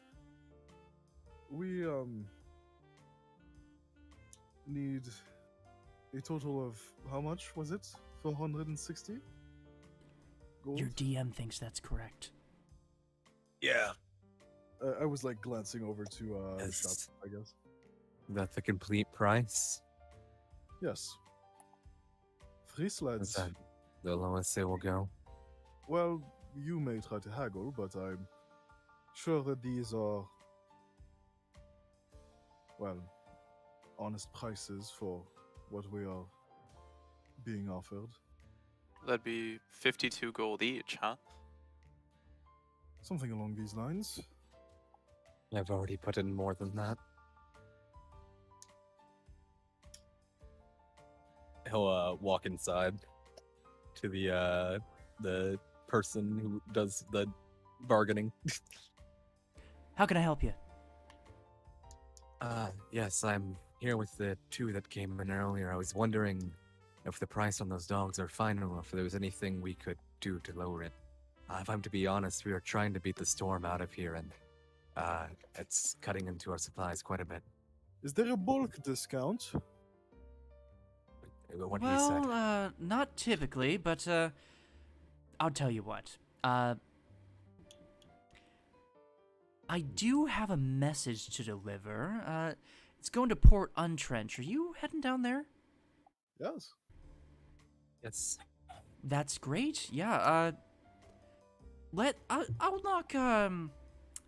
I can knock 35 gold off if you want to take this message down to them. It's kind of important. It's a family issue. That's more than enough to help us supplies, and we are taking an expedient route there, so we'll make sure it gets there on time. Oh, I appreciate that. I'll grab the letter in the back. Give me just one moment, and I'll give you a minute to collect the gold. I know it's a lot, but these dogs, I raised them from scratch. I'm telling you, they're good stock. You invested in the right place. I have no doubt they will be. She goes behind a curtain, and you have a little bit of time to discuss before she comes back. I'll hand Emil 45 gold. I'm putting in. Azurite put in 76. So I'm putting in pretty much all I've earned from our mission previously, which is 100. Well, minus what was paid at the bar. Okay. Sure, if you want there's me, more to be made in the next town. if you want me to do the math, I have 425 here with the 35 gold discount. You said 96, right? From 76. From 76. Okay, that's my bad. Oh wait, what's the total? 425. Oh, 425. Okay. I am putting in 95. Okay. Then I'll give Emil 80 gold then. Just all my gold. Okay, 80 gold. We're at 174. 174 left. Yeah. Yes, to pay. We're missing 174. Let's say looking between Celine and Jordan. How much should we get for the job? I don't think I put that in. 100 each. 100. Oh. Yeah, I'll put in 100. Okay, that leaves 74. Yeah, and Solen will put in 74. Okay, that'll pay it off. Make sure that you mark that down. Sure. I didn't mark it to begin with, because I'm an idiot. That's works out. okay. We have no choice in sticking to our next job together then as well. Oui, c'est bon, c'est là. On va juste pas oublier de marquer. Ouais. See, I knew this would happen. It was calculated. Totally. T'as payé aussi pour manger au bar? Okay, Bah, yeah. If you all gather the gold, I assume you put it in some sort of pouch, leave it on the counter. Correct. All right. Yeah, she comes back and she hands you a very thick envelope. It's filled with, you assume, a lot of paper, but maybe also some coinage, perhaps. And there's a moment of hesitation as she's looking to Kazrite, and she kind of goes over to Jerodin and hands him the envelope. What? Oh. Here you go. It's addressed to my grandmother. She lives on the port with my grandpa. You can find her house. It's right on the ocean. It has a blue roof. And just say it's from me. My name is Katrina. Roof for Katrina. I appreciate this so much. And let me get your dogs together. Are you familiar with handling dogs? No. All right, I'll get these dogs together. Get your sleds out, and if you wouldn't mind helping me, I'll take them out in the back, and we'll bring them on the street. Now I'll show you how to call them and how to take care of them. Of course. All right, yeah. For expediency, it's getting close to our ending time. All of you roll an animal handling. Ooh. Oh my god! Woo! Natural 20. There's a 21, a 19. This is going good, guys. In every campaign, my animal handling is amazing. That's not bad. 15 is still good, yeah. You're telling me dogs are listening to a rabbit? Kind of bullshit is this? 15. I mean, wow, yeah, that's a really good spread, natural. Guys.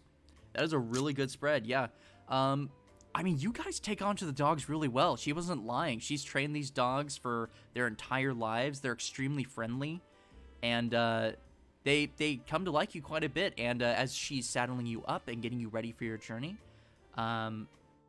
you feel confident in that you know how to direct them with hand signals and whistles. All right, I think that's everything together. Do you have any more questions? Do they have names? Oh, not by default, but you're sure as heck able to name them. How many dogs are there? 8. There are 8 dogs. Oh, wait, okay. So, when he asked that question, my mind immediately went to the grandparents still, like for the letter.